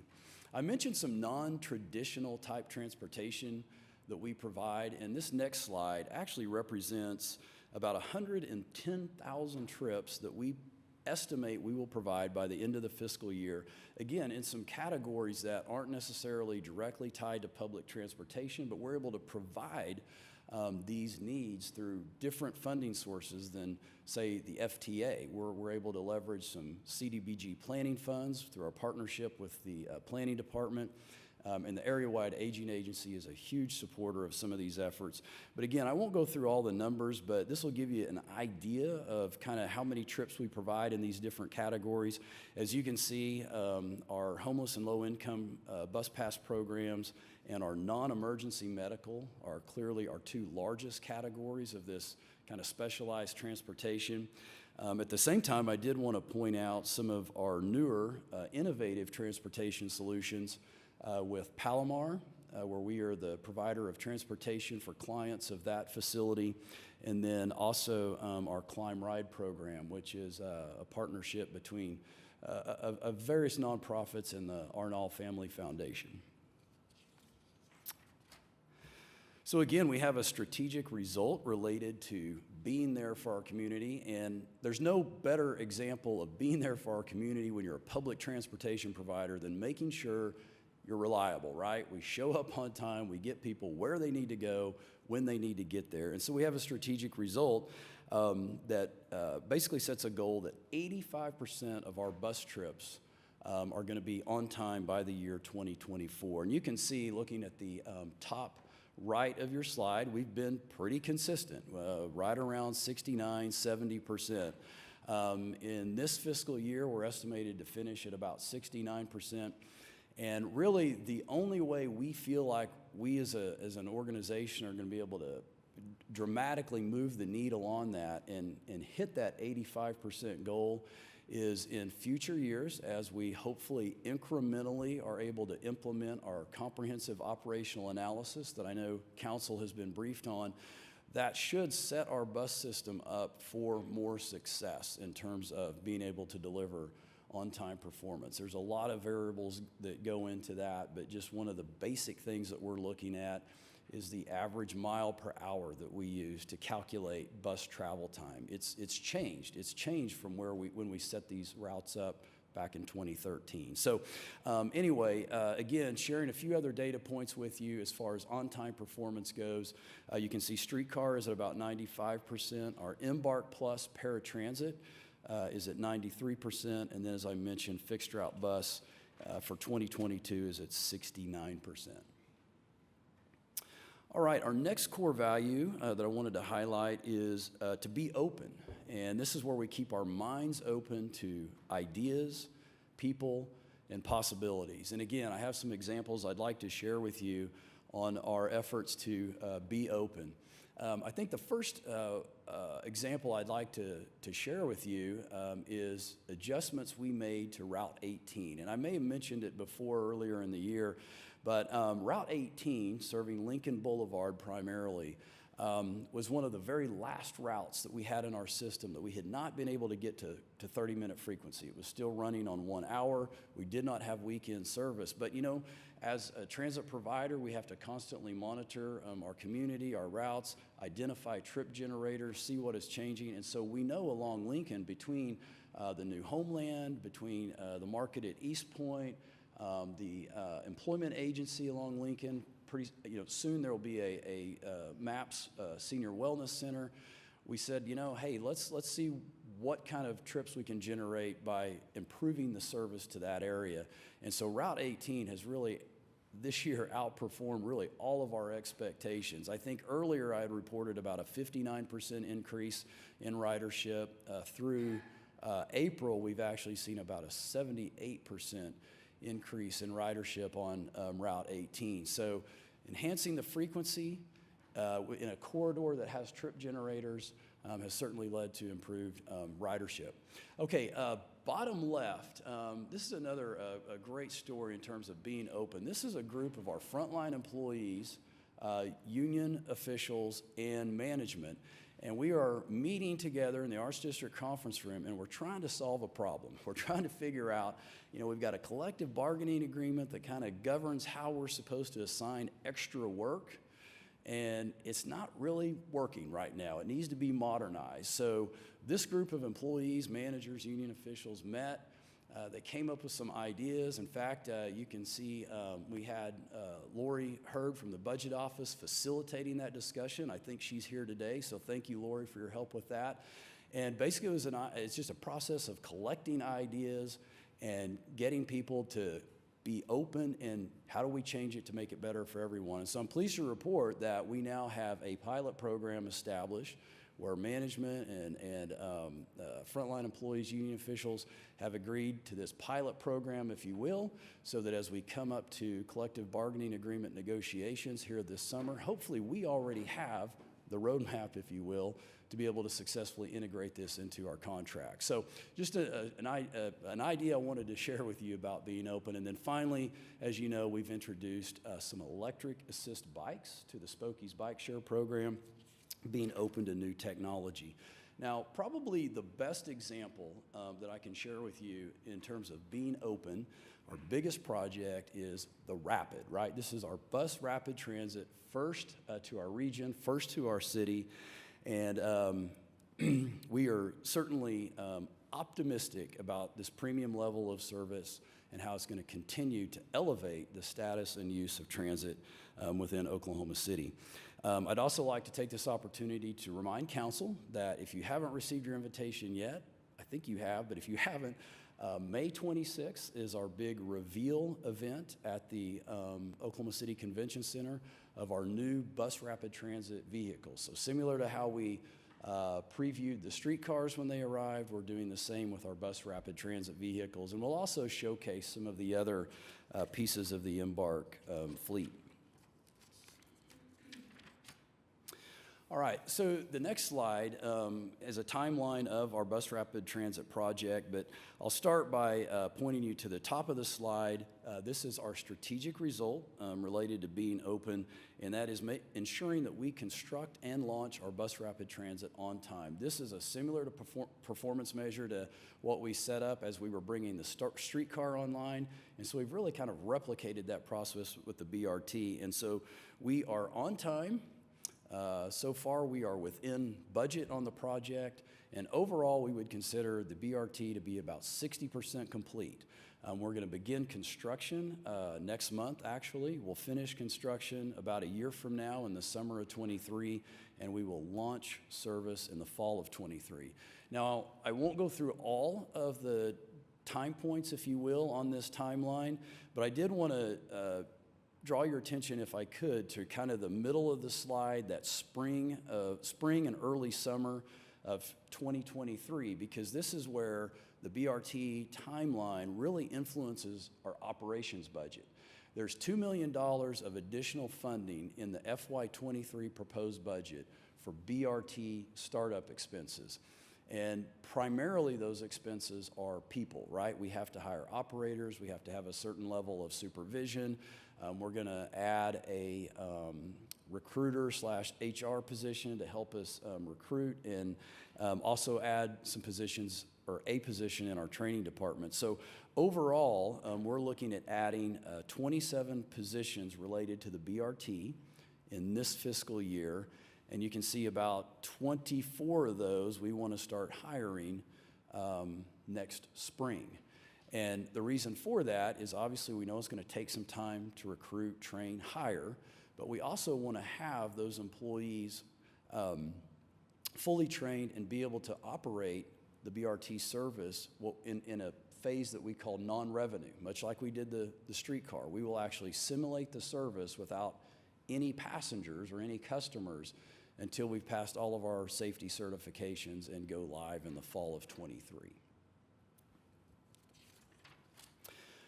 So this is an image of the bus rapid transit heading east, if you will, on Northwest Expressway. This is the intersection of Northwest Expressway and Penn.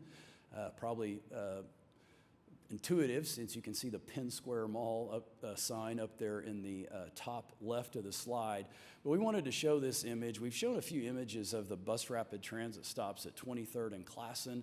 This is just give you a sense of how the BRT bus only or bus pull-off lanes will work.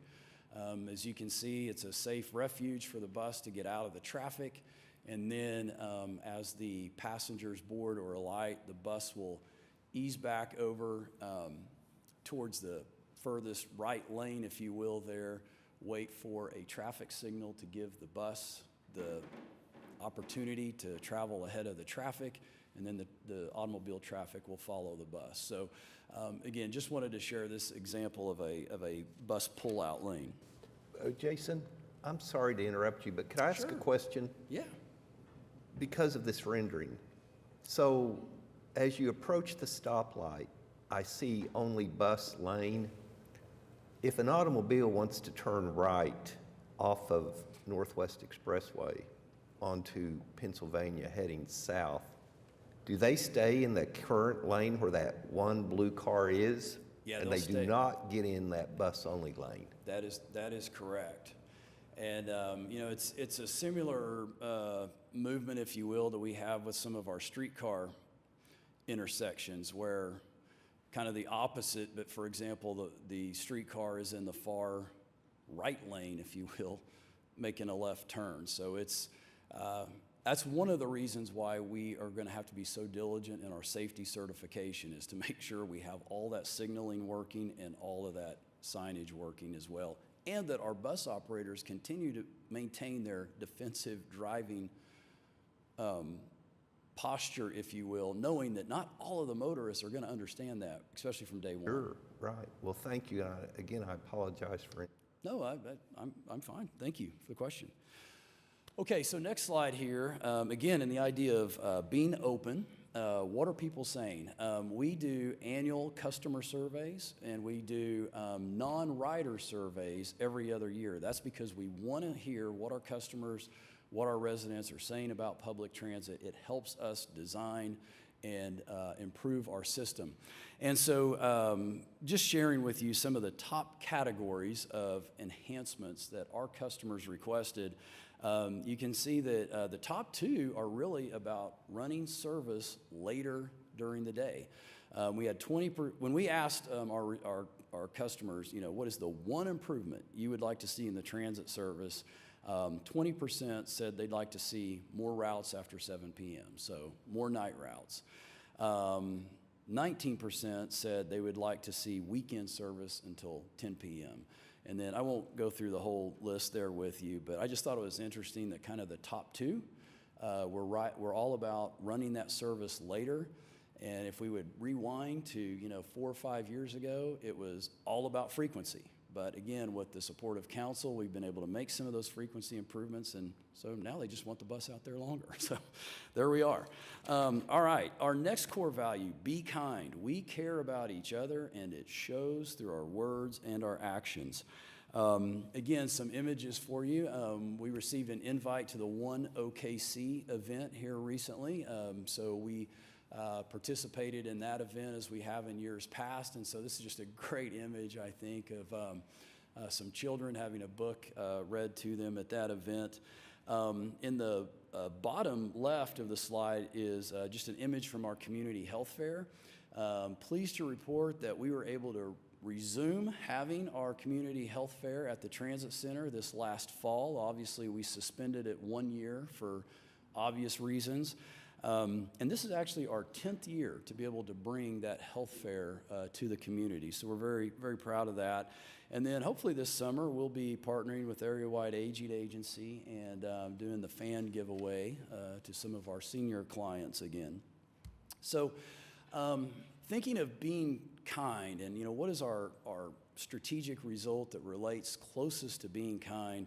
In our mind, it really is, what is the satisfaction level? What is the overall satisfaction level with Embark services? And so accordingly, we have a strategic result that states 80% of our bus customers will be satisfied with Embark services by 2024. So again, a stretch goal with a multi-year time frame.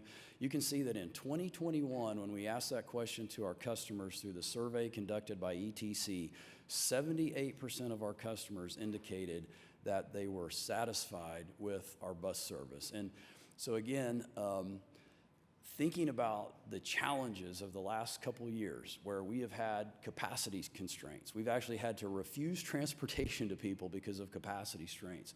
We've required masks, right? When we were virtually the last, I think, business, if you will, because of TSA mandates to have those mask requirements in place.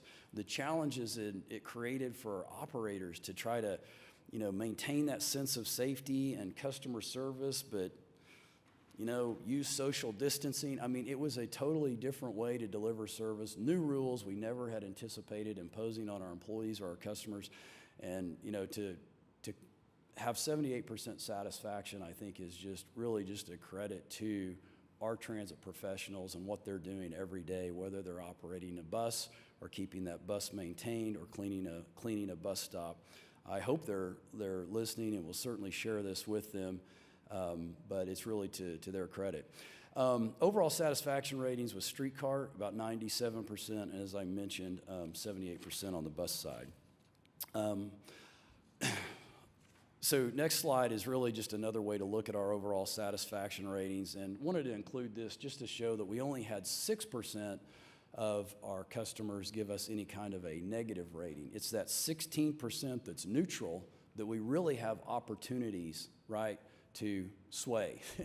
And whether that be, an extra smile when they get on the bus, or maybe it's extra cleaning at the bus stop, that's the group that we can influence and further drive that needle towards a higher performance mark. Our mission is to be a self-sustaining transportation network that removes barriers of location and socioeconomic status while elevating the status and use of public transportation so all of central Oklahoma can safely and quickly reach their destination.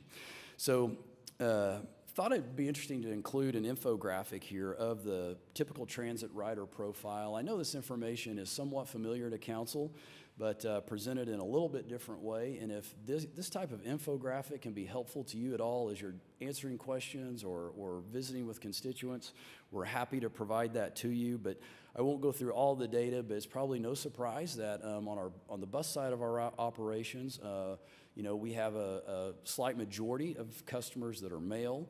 The majority of our customers are minorities.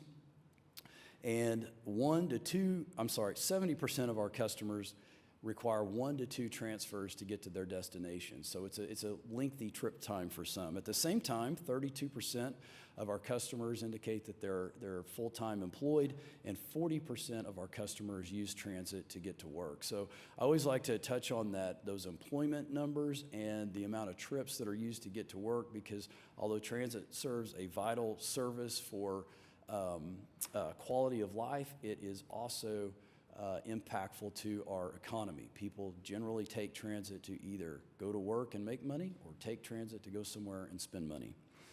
In terms of ridership, this is how we're primarily judged. I say judged, evaluated, whatever the right word is, but people always want to know, what's your ridership? And that's a very fair question. So our ridership has declined. I'll share some actual numbers with you in the next slides. But before we got into that, I thought I would try to give some context, right? And so what you have here is really kind of a mix of some of our peer systems, such as a Nashville or an El Paso. We've pulled in some systems within our region, like a Dallas, a San Antonio, a Houston. And then we've also tried to provide, some comparisons to some of those major market transit systems, like a Chicago or a New York. And, really the headline here for us is that, yes, we have seen a decline in ridership. And this data is actually through March of 2021. But at the same time, our decline in ridership has been less than a lot of other systems around the country. And of course, I won't read off all the numbers to you, but you can see some systems that are still down, or as of March, were down about half of what their pre-pandemic ridership levels were. And in fact, the only system that outperformed Oklahoma City on this list, if you will, or I should say embarked, is Kansas City. Their ridership is down about 27%. So where does that take us? What does that mean in terms of like how many trips we're providing here locally? Well, again, sharing this graph with you, you can see that pre-pandemic on our bus system. Now, when you roll in streetcar and some of our other services, we easily exceed 3 million trips a year. But if we look just at our bus ridership, in FY19, we finished at about 2.9 million. In FY22, after coming off our low last year, we're expected to finish the year at about 2.2 million passenger trips. So that's a decline. If we hold our course, we're projecting, we're going to be down about 33% by the end of this fiscal year. So I'm encouraged by the fact that we are gaining that ridership back and coming off of our low of 2021. Here's our Embark streetcar rider profile. No surprise, the profile is going to be a little bit different than our bus customers. In fact, you can see that we have about close to half and half, male and female. Most of the customers on the streetcar are non-minority. 68% of our customers are visiting downtown for some reason or another. At the same time, 45% use the streetcar to get to groceries, shop, or dine. So people that are on the streetcar are using the streetcar to go somewhere to spend money. And then lastly, one of the things I thought was interesting is that 40% of our streetcar customers use a universal pass to pay their fare. So what does that mean? That universal pass works for the bus system and the streetcar. So there is a lot of crossover in that people are using the bus and connecting to the streetcar. Streetcar ridership, again, coming off our highs in FY19 and FY20 of over 250,000 trips in a given year. FY21 was our low. We are expected to actually rebound pretty significantly on the streetcar this year, finishing the year, at least based on current projections, at about 244,000 trips. That's a decline if we hold that projection of about 14% from some of our pre-pandemic numbers. Now, the interesting thing about the streetcar and what we have noticed is our ridership rebound, if you will, has been driven primarily by events. Anytime there's events downtown, the Arts Festival is a great example, that drives our ridership. And so when we didn't have the events, we don't have activities, it's a little bit more difficult to garner some of that ridership. All right, finishing up ridership numbers, get right into the budget, is just a look at some of our ADA and senior transportation. Again, I won't spend a lot of time on this, but essentially you can see improved numbers for FY22 with our Embark Plus ADA transportation and significant improvements in some of our mobility and senior service ridership. And there's many reasons for that, but primarily it comes down to some additional funding, which means we can provide more trips. All right, looking at our budget, you can find the public transportation and parking budget on pages C147 through C156. And as you know, the city is the primary funding source for public transportation. However, our overall budget for delivering parking and transit services exceeds the $31.7 million that's in your budget book, because we're able to leverage federal funds to deliver public transportation. And then, of course, our municipal off-street parking system is completely financially self-sustainable. There's no general fund money, city funds, if you will, that go into the parking system at all. That system is supported by the fees our parking customers pay to use our garages. So I'm going to focus the following slides on the overall COTPA budget. So you've seen these slides before. The numbers have changed, of course, but our overall combined COTPA budget for our parking and transit services is just over $54 million. You can see that the largest percentage of that budget goes to our bus transit system, which certainly makes sense since the bus transit system is really the foundation of our transit system. And then again, I won't read off all the categories to you, but you can see that Norman, parking, and streetcar are the next largest categories, if you will, that make up the overall COTPA budget. So the next couple slides, we'll look at funding sources. We've looked at our total expenses. Now, how do we support or fund those expenditure budgets? So the first slide here is really a breakdown of the revenues that are used to support the the parking system expenses. You can see that the majority of our funding on the parking system, off-street that is, comes from our monthly contract parkers at about $2.6 million, or 47% of our revenue. Our transient or daily, people parking in the garages for days, not necessarily having monthly contracts, is 1.7, and then our event parking is 1.1.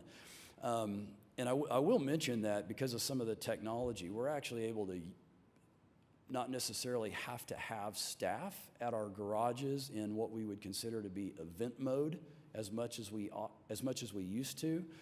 So now some of those smaller events are rolling over into really our transient revenue, because we have technology that is working like its intended purpose, and it's reducing some of the staff we have to have when we have those smaller events.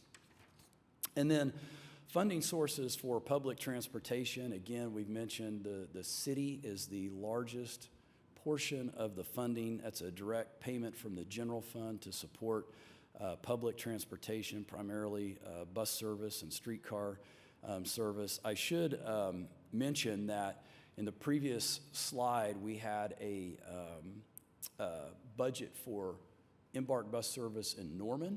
I need to make sure that I point out that any expenses that we incur in providing that service in Norman, we recoup all of those expenses. We invoice the city of Norman on a regular basis. They pay us for that transit delivery, and then we add about an 11% markup to cover overhead and some insurance requirements. So that's why you'll actually see on this slide the revenue coming in from Norman slightly higher than the expenses that we had on the overall expenditure slide. But again, the city is the primary funder of public transit at just under $29 million. Next slide will give you just an idea of the change from year to year in the budget, and there are some significant changes. In fact, our total budget, due primarily to BRT and same service level adjustments, some of the concepts Councilman Greenwell was bringing up in terms of, wage pressures and costs of benefits are all rolled into that number. But our total budget is increasing by 16%. I'll direct your attention to the bottom line. The general fund budget is increasing by 48%. But again, to try to give some context, our FY20 general fund budget, if you will, for transit was about $23.6 million. You can see it noted there at the bottom left of the slide. Keep in mind, and just as a reminder to council, as we went into the 21 fiscal year, we reduced that general fund payment or subsidy, if you will, by $9 million. We had some CARES funding that we were able to leverage, and we're able to maintain our transit service while at the same time reducing that general fund budget. So we knew as a department and working with the city managers and office and the finance department that, you know, that was a short-term solution, right, to an environment we were all kind of challenged with, and we knew that we would have to build that back up in subsequent years, and that's what we've done. So again, FY20 budget was $23.6 million. This year, we're looking at a proposed general fund contribution of $30.6. That's a $7 million increase from, let's say, pre-pandemic, pre-BRT general fund amounts. The next slide is our major budget changes. And I'll go through the list here. You can see them. But again, I mentioned that we continue to try to add back some of that general fund money, or as our CARES money is exhausted.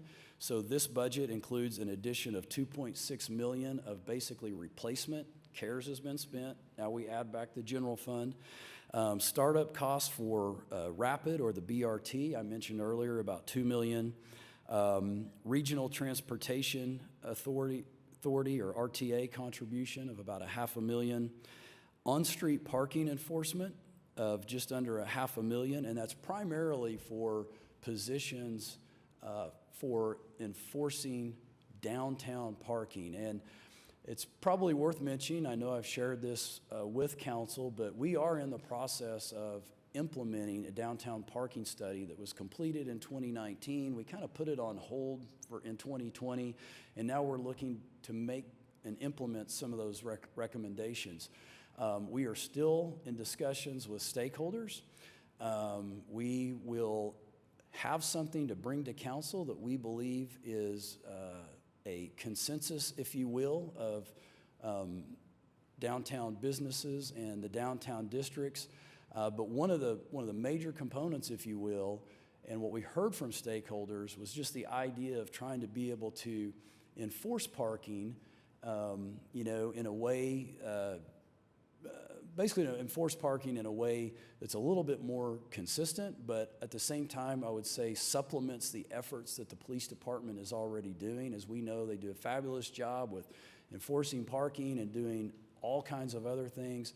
But our consultant recommended taking that enforcement piece, at least for the on-street metered parking, moving that over to the public transportation and parking department so we can focus solely on that metered parking while freeing the police department up and their PSTs to do other parking enforcement in other areas of the city, and of course help with events and all the other things that they do. So that is why we have a recommended major budget change of adding several positions for us to be able to enforce that downtown parking. So again, we're looking at some possibilities of extending the hours. We're looking at some pricing adjustments, but we are still in discussions with stakeholders on what that final recommendation for council will be. Thanks for letting me dwell on that one just for a moment. And then the other two, probably big ticket items, if you will, is tied to the streetcar budget.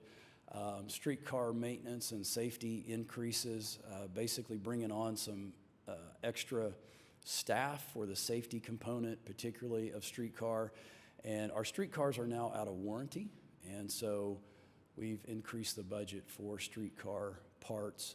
And then I think I missed the fuel cost adjustment, but we are adding about $590,000 for basically increased fuel costs, and we all know that's a reality at this point in time. All right, so if I could, I'd like to end the presentation. Talked a little bit about our roadmap at the beginning and some of our employee recognition. I just wanted to, if I could, give council an opportunity to see some of that recognition and some of our transit professionals in action. So we'll close with a video and happy to answer questions. Gene Wiedemann. Being open the way people think and the way people do. To be open with all aspects when it comes to your job. Be open to coming in if, you know, the job needs you to come in early. Lucas. To be open for me means to, being honest. I've always been straightforward with people, and I think that's something that is much appreciated. Valentina, being open to means listening, new ideas, suggestions. Give it up for Nicole. If I'm open to them, then they can trust me enough to tell them the truth. I think that that's the main thing that our operators will gladly appreciate. So with that, let's see who the winner is. Stuart Rolfe. Be kind means everything in the core value because it helps us keep a good rapport with our patrons, and it helps them see that Embark is moving toward being first-class operation. Our Be Kind legend Norman is Jerry Madden. You can certainly be kind if you group it with love. You know, if love is the motivation, then kindness is going to come out. Out of facility fleet and maintenance is Charles Powell. Let's give Charles a hand. Being kind to the public is being there on time with the buses, getting them back and forth to work, make sure they get to their jobs on time. Just being kind like that is being punctual with the community. So let's see, who is the Be Kind legend? Looks like Becky Nolan. When they call to schedule a trip, I mean, we're their lifeline. We're able to help them get where they need to go, and that helps them to live independently while they're still at home. And our Be Kind legend supervisor is Teddy Fishbacks. Be kind to me means treat people the way you want to be treated. Treating someone like you want your family member treated, grandmother, mother, brother, sister, you know. It doesn't take anything to be kind. All right, it's definitely an honor to be able to work with our staff, and hopefully that gave you a little bit of an insight into what they do each and every day to prepare transit service for our community. So thanks a lot for letting me share that video, and thank you for allowing me to get through all of this information this morning. I'm happy to answer any questions. Jason, since you're the last one up, I hope you don't mind an extended list of questions. And I do miss getting to see much closer what's going on within COPTA. First question, are there any examples of autonomous vehicles being used in public transportation here in the United States? The closest system is Jacksonville, and I'm anxious to go see what Jacksonville is doing. They've successfully piloted an autonomous vehicle service on a medical campus. I believe it's a medical campus. They've piloted that, they've concluded the pilot, and now they are actually designing, trying to put together an autonomous corridor in Jacksonville. I actually had an opportunity to speak with some people from Jacksonville when I was at a conference last month. And anyway, so yes, so the answer is no, I'm not aware of one, but there are agencies out there trying to design it, figure out how to make it to work, or make it work, and it's something we're certainly following very closely. If you go, let me know. I would perhaps like to join you. Yeah. Because I think it'd be intriguing.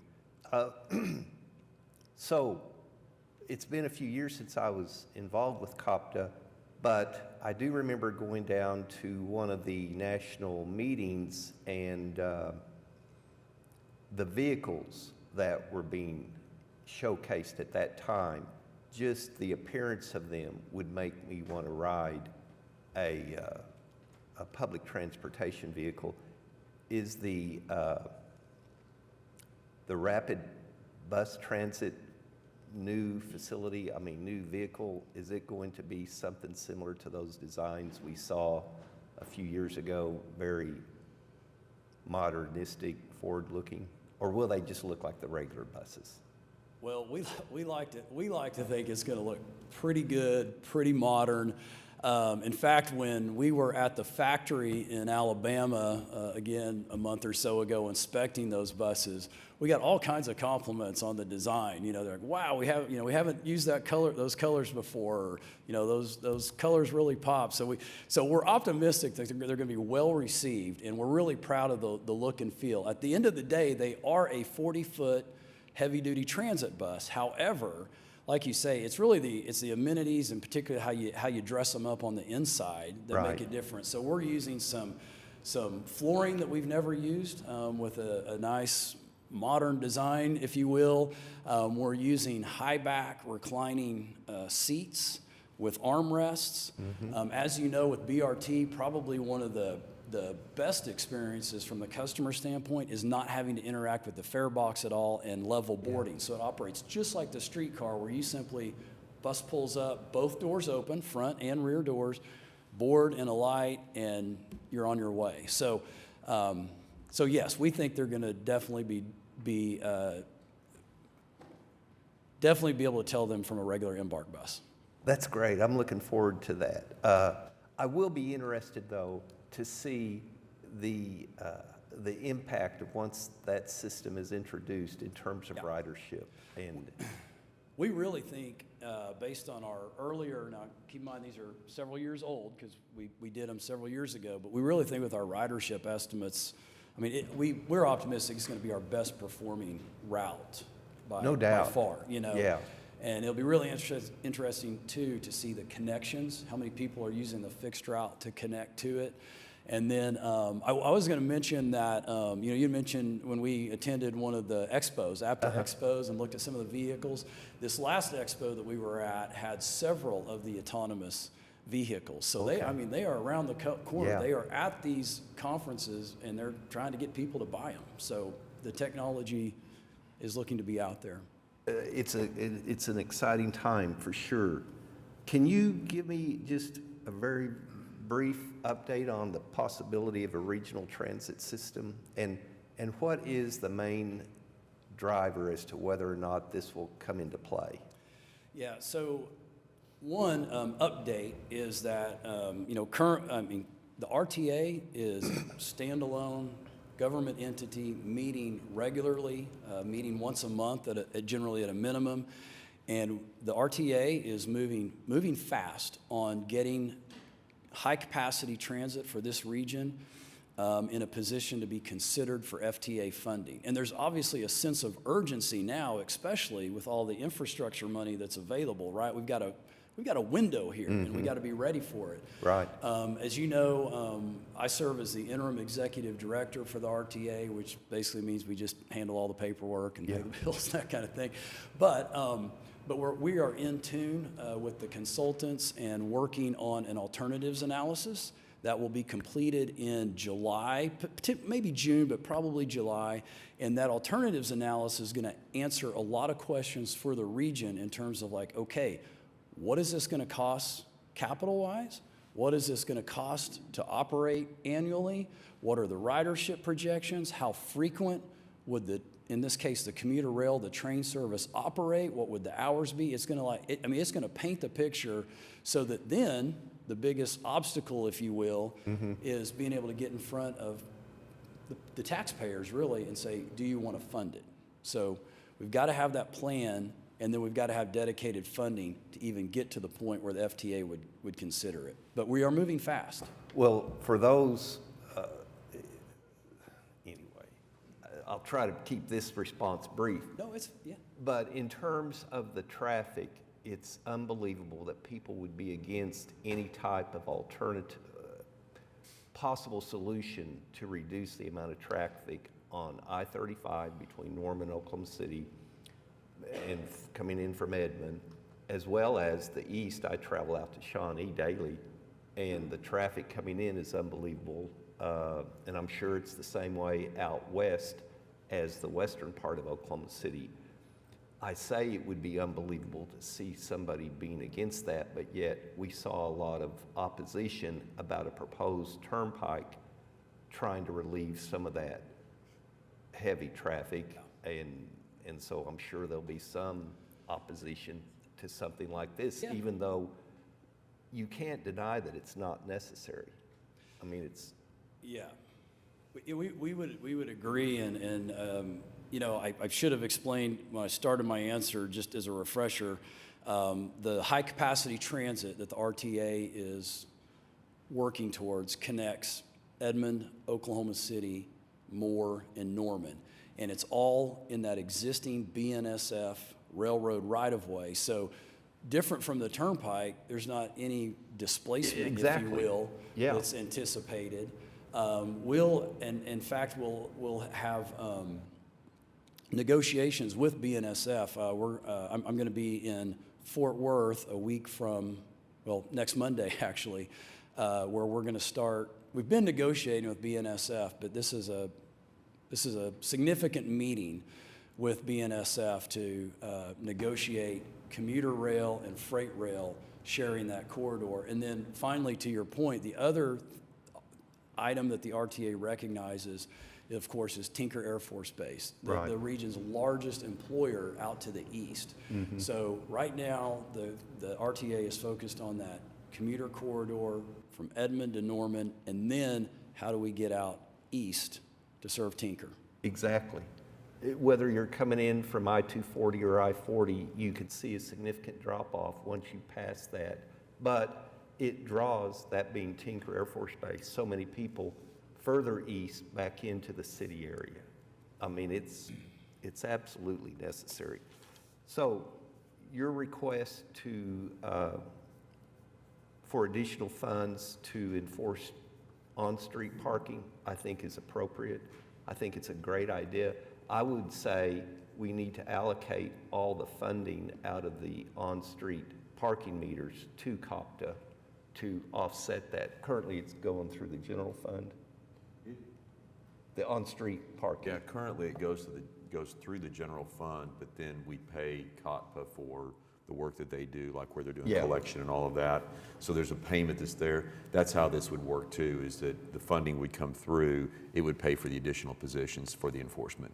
Right. So, no, I think that's an excellent idea. And to shift that, I'm going to call it a burden, from the police or the current facility over to COPTA makes a good plan. I am surprised by the statistics that you showed, not so much that the largest percentage of streetcar users are, I'm going to call them out-of-town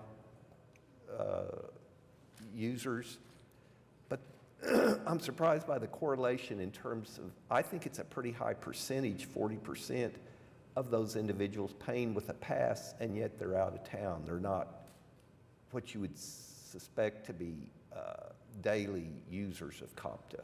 Does that seem strange to you that there's such a high correlation? You know, I think it's one of those, it's all, to me, it's all in how the respondent perceives the question. If we say, Yes. are you using the streetcar to visit downtown?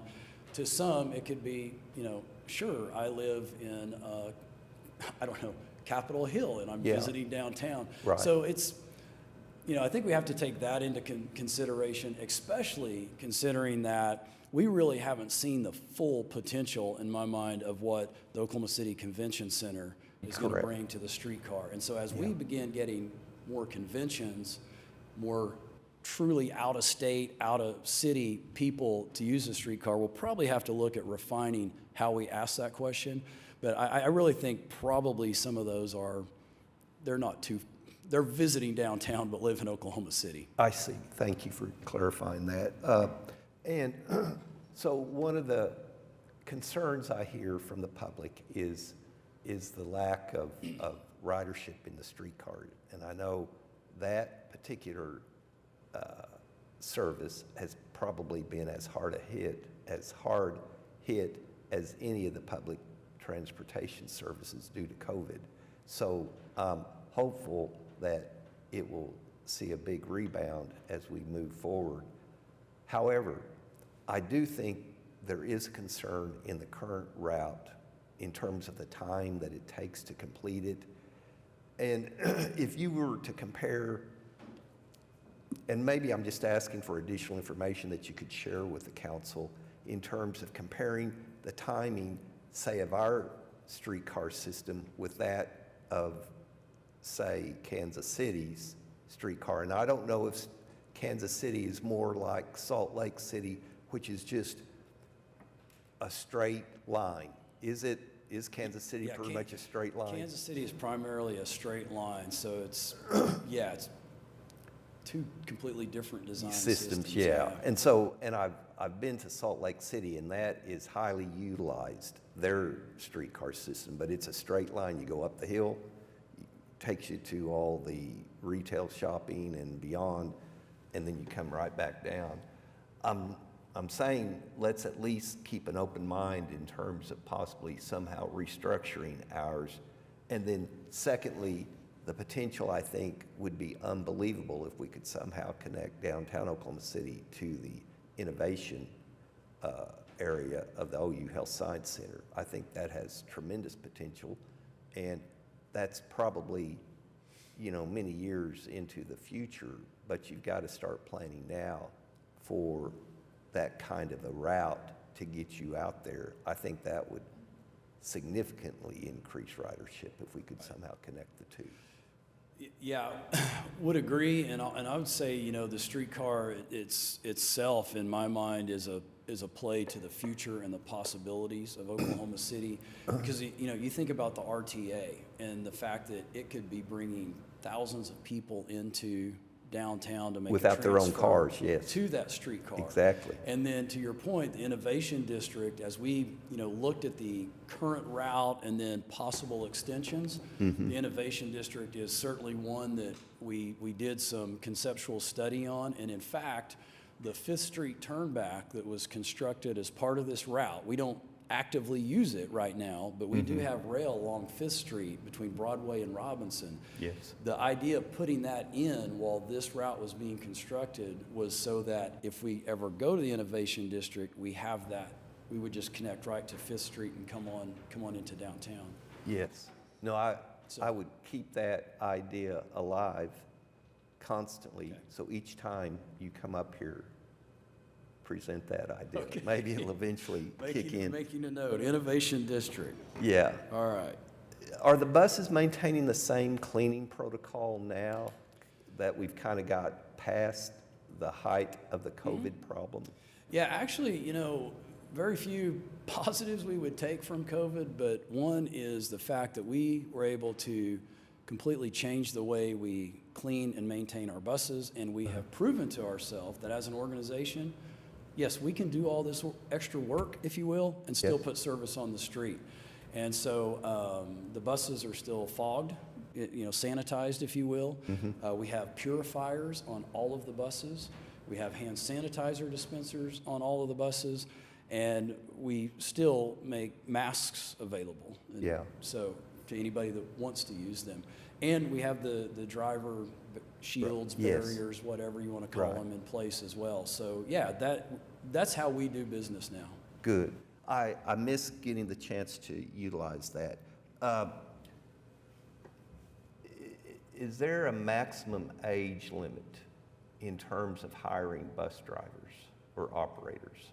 There is not. There is not. It would be an intriguing job, I think, to have. I would enjoy that quite a bit. So keep me in mind. Yes, sir. All right. Well, thank you. I can't think of anyone as optimistic and motivated in their job as you, Jason. I do appreciate the enthusiasm that you bring every time you get a chance to talk about COPTA and Embark. So thank you. Thank you, Councilman. I have a few questions, and I'm curious if we can go back to the slide that showed the rider profile, or I'm not sure if that was what it was called, but Embark Transit Rider Profile. Yes. So, because something I wanted to just sort of point out, I think for anyone watching, anyone who might typically say that maybe, or not really maybe recognize or fully understand the benefits of transit and public transit to our residents and our city overall, is that 80% of riders in 2020 having a household annual income of less than $19,999. AAA, I think in the same year, maybe it's this year's estimate, but it doesn't change a ton year to year, but they do a pretty regular cost of owning a car study. And their most recent, it looks like 2021 driving cost study was $9,666. So thinking about someone who is under that threshold, and that is 80% of the people utilizing the bus system, that's pretty much half of their income. And if they're only working a minimum wage job, I think, we constantly talk about the minimum wage being $7.25 an hour, but I think we need to start calling that what it is per year, and that is less than $14,000 that people are trying to live on. Again, that is like such a huge part of their income that otherwise would be, in many cases, poured into probably a car that is just a money suck, for lack of a better phrase. That if you're not able to put money down on a newer car, you have all these additional maintenance and upkeep costs that just deplete your ability to spend money elsewhere in our economy, that I think, in my read of it, more directly benefit the city as an entity. And then connecting that back to recognizing that economic insecurity is a driver of crime, that being able to connect people to work, even if it's unfortunately very low paid work, is doing an essential service in the role of public safety, of ensuring people have those connections to those employment opportunities, those whatever other services, even just being able to go look for jobs or connect with an employment center that's helping them find a job, just how crucial that is. And then let alone for someone like me who maybe is above that income threshold, but not by a lot, that younger, thank my parents and their ability to help me out so that I didn't have any college debt. But thinking about a lot of my peers that have college debt, they're trying to pay rent or a mortgage, and then that cost of a car is just depleting their ability to put money into savings, to purchase a house, whatever it is, that we're all supposed to be doing to be financially stable. Having that weight be able to be lifted off of me so that I can put money into savings, I can spend more money going out and enjoying the city and what it has to offer.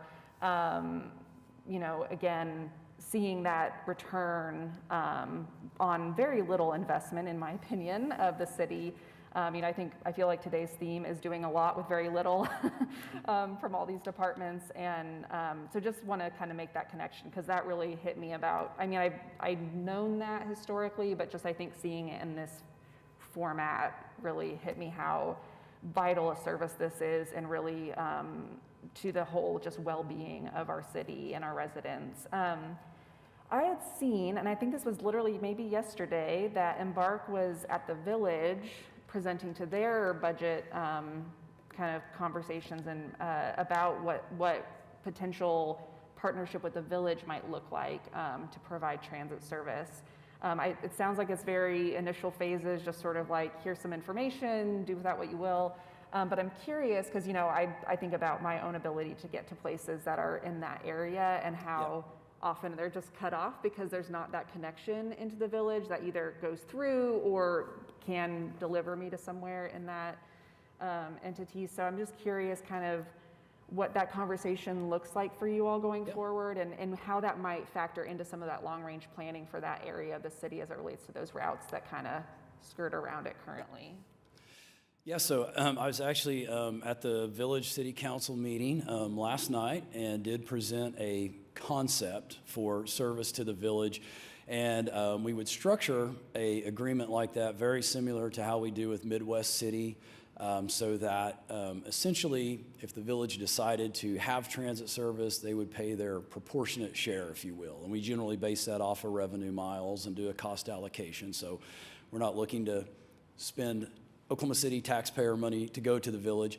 But with that said, we presented a concept that is consistent with really the comprehensive operational analysis that Council has been briefed on.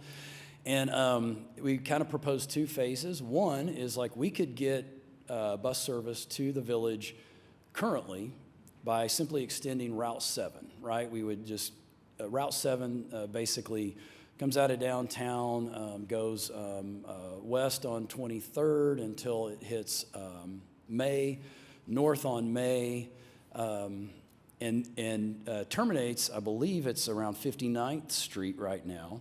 We would simply extend that up to Hefner, and then take Hefner over to Penn south to Britain, and so we'd kind of make a loop there at the end of the route, if you will. And because of the geographical size of the village, you get pretty much really good coverage for the entire city by proposing that loop. Now, that would be like phase one. If they said, hey, we want the service, this is what we could do. Ultimately, and always looking long-term, always trying to work our incremental plan and plan for the future, we would want to take that a step further, and consistent with our comprehensive operational analysis, we would want to take that Route 7 and basically make that a May Avenue corridor, all the way from basically north of Memorial Road to the Quail Springs area, all the way south to, I'm thinking 104th maybe, anyway, quite a way south. Can't recall it off the top of my head. And then it would be that would set up a north-south corridor with lots of transfers in between. So, yep, thank you for asking about that. Yeah, no, thank you. That's interesting to contemplate. Yeah, especially I've thought about sometimes that I've been going to an event or something that's at 65th in May, and I'm like, well, here we go. I'm gonna when you said 59th, I was like, yes, it is 59th. Well, I just want to say thank you for all of y'all's staff, the operators. I don't know how many times I've watched operators just go above and beyond for riders in various situations, whether it's helping, I don't really know where I'm going and I kind of need you to tell me where to get off, or, just like where do I connect to, I think I've told this story before, but an operator who helped a elderly person make their connection and make sure that the connection bus didn't leave, and then literally helped them get across the street because they had a walker and were moving kind of slow, and they just really wanted to make sure that that person was really taken care of. So I just, I can't commend them enough, and just want to make sure they hear that every chance that we can communicate it. So thank you. Yep, thank you for saying that. Jason, I just have a couple of quick questions. Yes, sir. Thank you for the presentation. Yes, sir. Do we have an updated estimate on the annual expense of the BRT line for operations? Yes. We're looking at about $4.5 million for a full year of operation. So we added 2 this year, factoring in inflation best we can, knowing what we know today. We may probably be looking at another $2.5 million next year. Gotcha. And on the, any changes that we're going to do as far as parking downtown and all of that stuff, will that go through the Traffic and Transportation Commission before it comes to us? I believe any place that we're going to add metered parking would, and then ultimately ordinance changes would be presented to council before any of that could go into effect. Okay. So Traffic Commission and council. Then council. Great. Thank you. Yep. Jason, as always, thanks for everything you do in leadership with Embark, and then to everyone who works with Embark. I remain impressed. Just a couple quick things. You mentioned those infographics and that we could get a hold of them. Very specifically, I'd like the ridership one for the bus and the streetcar. Okay. And the percent of change in the budget, that would be helpful as well.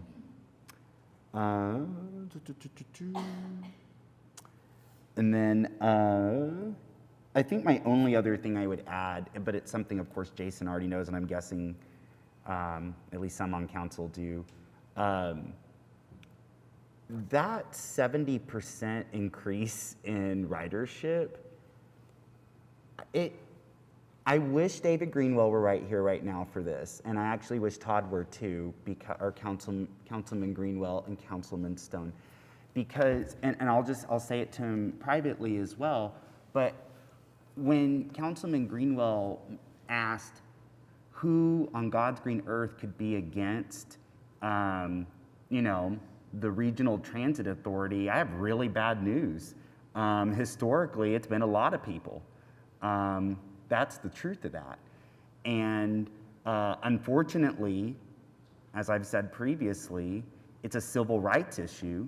We know for a fact, it's demonstrably true, that the Montgomery bus boycott, where Reverend King participated back in the late 50s, a year bus boycott, the very moment that nonviolent boycott was successful is the very moment politicians all across the South worked, and this isn't a conspiracy, this is just true, but they worked to defund public transportation. And it's interesting, we lead with the safety thing with Embark, because that was the precise argument these people made. They said it's not safe, which was code for black people are scary. That's what happened. And it was all across the South, right there, starting in Alabama, and it worked its way across the Deep South, and then it worked its way across the country. We defunded public transportation. And then people either got amnesia or we didn't teach this history well enough. So now there are people who are susceptible to an argument, and this is the argument. The argument is as follows. There is no need to increase public transportation's budget because the ridership isn't there. Like, that's the argument people make. There is no reason to increase public transportation's budget because the current ridership doesn't exist. And if you don't know the history of why the ridership was low, then you will fall for that argument. And that's what I worry will happen with the RTA election, is that there's going to be someone who is very malicious, probably personally motivated, financially, who will make that argument to people. So that route, I don't want to sound like I'm rambling. I want to go right back to that route. 70% increase, and all we did was increase the funding for it. And once we increased the funding, the service improved, and more people took it. That's the answer. And we just got to be ready as a city entity and as a people to make that case. And it is now it's always been true, but now that route makes it demonstrably, factually, right there in our face true. And again, the images that Jason showed that accompanying it, a grocery store, an upcoming senior wellness center, your state government, all of those things are along that route. We are connecting people to everyday services, to food, to the people's house, to wellness. So, and I mean, we literally, yeah, okay, sorry, it won't end my rant if I don't slow down there, but we cannot forget what that route has just accomplished, and all we did was increase the funding for it. So, the $4 million that Embark will need for the BRT this next year is critical. We're talking 20% of our jobs are within a half mile of that route. That's so cool. We should be so proud. I wish Larry Hopper was here, someone who actually worked so hard to secure a matching federal grant. And again, thank you, Embark, for getting that matching federal grant. That's such a big deal. And then thank you to the voters of OKC, the majority of whom overcame that past stigma and overcame that legacy to approve in the 2017 bond the matching funds for the BRT. We are about to connect so many people to employment. I just think that's very important. And I just want to, I say that history, and I'm going to keep saying it over and over again, because there will be 2 more BRT routes to the northeast and south side. And each one of those will come with a $4 million annual price tag too. And so it's important that this council, anytime a resident says, Why should we increase the funding to public transportation when the ridership isn't there? Point to that route over and over again, barely within a year, 70% increase. And I'll conclude by saying, when the day began, the morning began, we talked about how it's 2.1% of our people walk, bike, or use public transit. That's not an accident. Like, when you don't fund these services, this is the world you create. And the world you create is one where your city council person representing Ward 2 will ride a bike. It was actually just last Tuesday when I left here, when we had the National Bike Day and all that stuff. I biked home that night on Robinson, and I got right to 10th Street and along public housing. A car, a BMW, starts blaring its horn behind me, blaring it. And when I finally went like this, which was unsafe because I'm supposed to have my hands on my bike, when I went like this guy sped up around me, revved his engine, sped up around me, only to, because the moral arc of the universe, you know, that sort of thing, only to get to 10th Street at a red light, which means he had to confront me. I loved it. It was a beautiful, poetic moment. And then he rolled his window down, and like I was gonna come up there, and starts waving me up. And I was like, no, I'm not going up to your window, weirdo. But eventually sticks his head out and he goes, hey buddy, share the road. I'm a cyclist too. And I was like, hey buddy, slow down and take care of our people. Like, he honked his horn to someone he doesn't know who's on a bike. Like, that could have startled me, and it did, and then revved his BMW. So no, we've created a world where we have valued people thinking that success means you gotta own a fancy car or big giant truck, and I say that as someone who learned to drive on an F-150, by the way, so don't think I'm some sort of anti-car person. But we've created a world where people think that if you're on a bike or you're on your foot, you're less than them. And so, anyway, I'm very proud of this budget. I wish it were doing even more, but, you know, just wanted to say all that. Thanks. I just have a couple observations and a question. I know as we look at two things, the ridership, I find it very interesting, just the dynamic of those born between 1960 and 89 for the bus and for the streetcar. We're looking at millennials or just the folks that responded to the survey. That's just really interesting to see that dynamic of those who are actually riding. And another observation, I know we've talked through Innovation District and streetcar. One of the things that I think is important to also look at before those conversations continue is how our bus ridership, what those frequencies are in those areas currently, maybe how we can impact higher frequency if possible in those same areas to show that there is a true need for a streetcar system to be in these places. And the reason I say that is because of this picture right here that shows the people who actually are going to be riding compared to those that we have seen as far as the profile of Innovation District. So there's gonna be also, you know, the synergy of those same people in these same communities that will rely on that type of need in transportation compared to your streetcar system. So I'm not anti-streetcar system, but I wanna figure out how we can prove and show that this is a necessary secondary type of need and transportation, if you will. Okay.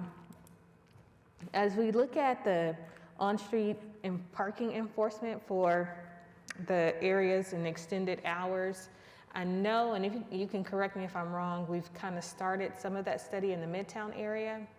If possible, I've been receiving some questions from the Bricktown area, some of those business owners in the Bricktown area asking when it's coming that way. So I guess there's a two-part to that question. Is it possible for us to maybe do some type of public awareness for people to realize this is happening? Because I'm one of those street people, when I go downtown, I'm looking for free parking. and I'm parking at the meter after 6 because I know I can park for free. So now I know that it's gonna be a possibility and it's coming where I won't be able to park for free anymore. So how do we make sure our residents and our members that are visiting us from different areas are also aware of that? So if you can help me with that, that would be most grateful. And then for that Route 18, I am extremely excited to hear how that ridership is increasing by the ride. And that's beautiful. So now my ask is, and I had an ask before on that same route, as we look at the Workforce Oklahoma office, is it possible for us to look at getting a bus shelter there? Oh, yes, okay.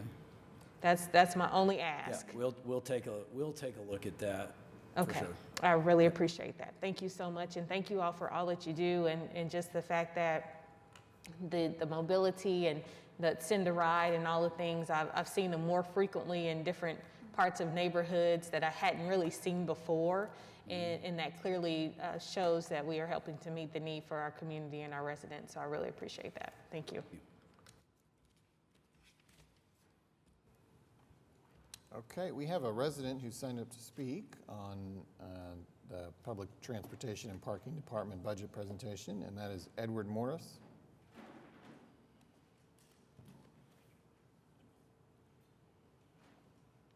Edward, if you could state your name and address and keep your remarks to 3 minutes or less. Yeah, my name is Edward Morris. I'm at 500 West Main Street, just about 100 yards that way. Thanks very much for the opportunity to speak. I speak as a avid bicyclist and pedestrian. I do own a car, and I pay for parking in one of the structures here. But I want to talk about the plan for downtown and extended parking hours. One of the amazing benefits of Oklahoma City is its accessibility. Unlike in many other American cities, people don't have to wait in long traffic jams or circle the block endlessly to find parking. I'm here to encourage you to keep it that way. $2 an hour for the first 2 hours and $3 an hour after that adds up to $110 a week for someone who is parking to get to an hourly job in downtown Oklahoma City. So I don't think anyone here probably wants to go to their constituents, say that they're voting for a $5,500 tax increase for people working as a waiter or a maitre d' at a downtown restaurant. I think that would be kind of a hard sell. Some of our well-known restaurants are sort of full on the weekends, but I'm here to tell you, sorry, I'm also speaking as an avid overeater at restaurants, that those places have no customers Tuesday through Thursday, by and large. You can go here to Patrono on a Wednesday for lunch, and you will likely be the only person there. The cafe and the museum closed. Paying for parking is not something that people want to do. It's not, I've no less than 3 times outside of this building been approached by forgive me, but suburban women in SUVs who are very complicated, that they don't know how to find a meter, how to pay for a meter, they don't know what to do. And that is a barrier to businesses downtown. My barber, Revelate here on Main Street, that does have parking meters that is occasionally checked because it's right next to the police station. They're closing up shop. They're moving to Midtown, where you don't have to pay for parking. They just closed up, I think, yesterday and moved uptown. Sorry. I want to be conscious of the time. I have not heard any of the departments stand up here and say, well, I've heard some people say we have more money than we usually have. So I think that, again, sort of imposing a parking tax on people in the downtown areas, which, I mean, they might seem on a weekend, if you come in like they're doing great, but I do not think that they are doing great. There are a lot of businesses that are keeping people idle in stores during the week in the hopes of a recovery. I think if I could go just a couple seconds over, I want to end on a really positive note. I moved here like 9 months ago to Oklahoma City. Like I said, I'm an avid walker. When I moved here, even September, October, August last year, I would walk in Cedar Trail Park and I would be the only person walking in that park. Like even on a weekend night. Now that's like, the positive thing is like, that's totally changed. I saw the most beautiful thing on Sunday night. I walked through Scissortail Park. There were hundreds of people, and it wasn't because of a Thunder game. It wasn't because of a free outdoor concert. It's because the word has gotten out in the local communities that you can go there. It was largely people who don't look like me. It was largely immigrant families with young children, by my guess of who they were. And I think if all those people left at 9:30 p.m. on a Sunday on their day of rest, when they're just looking for some like wholesome,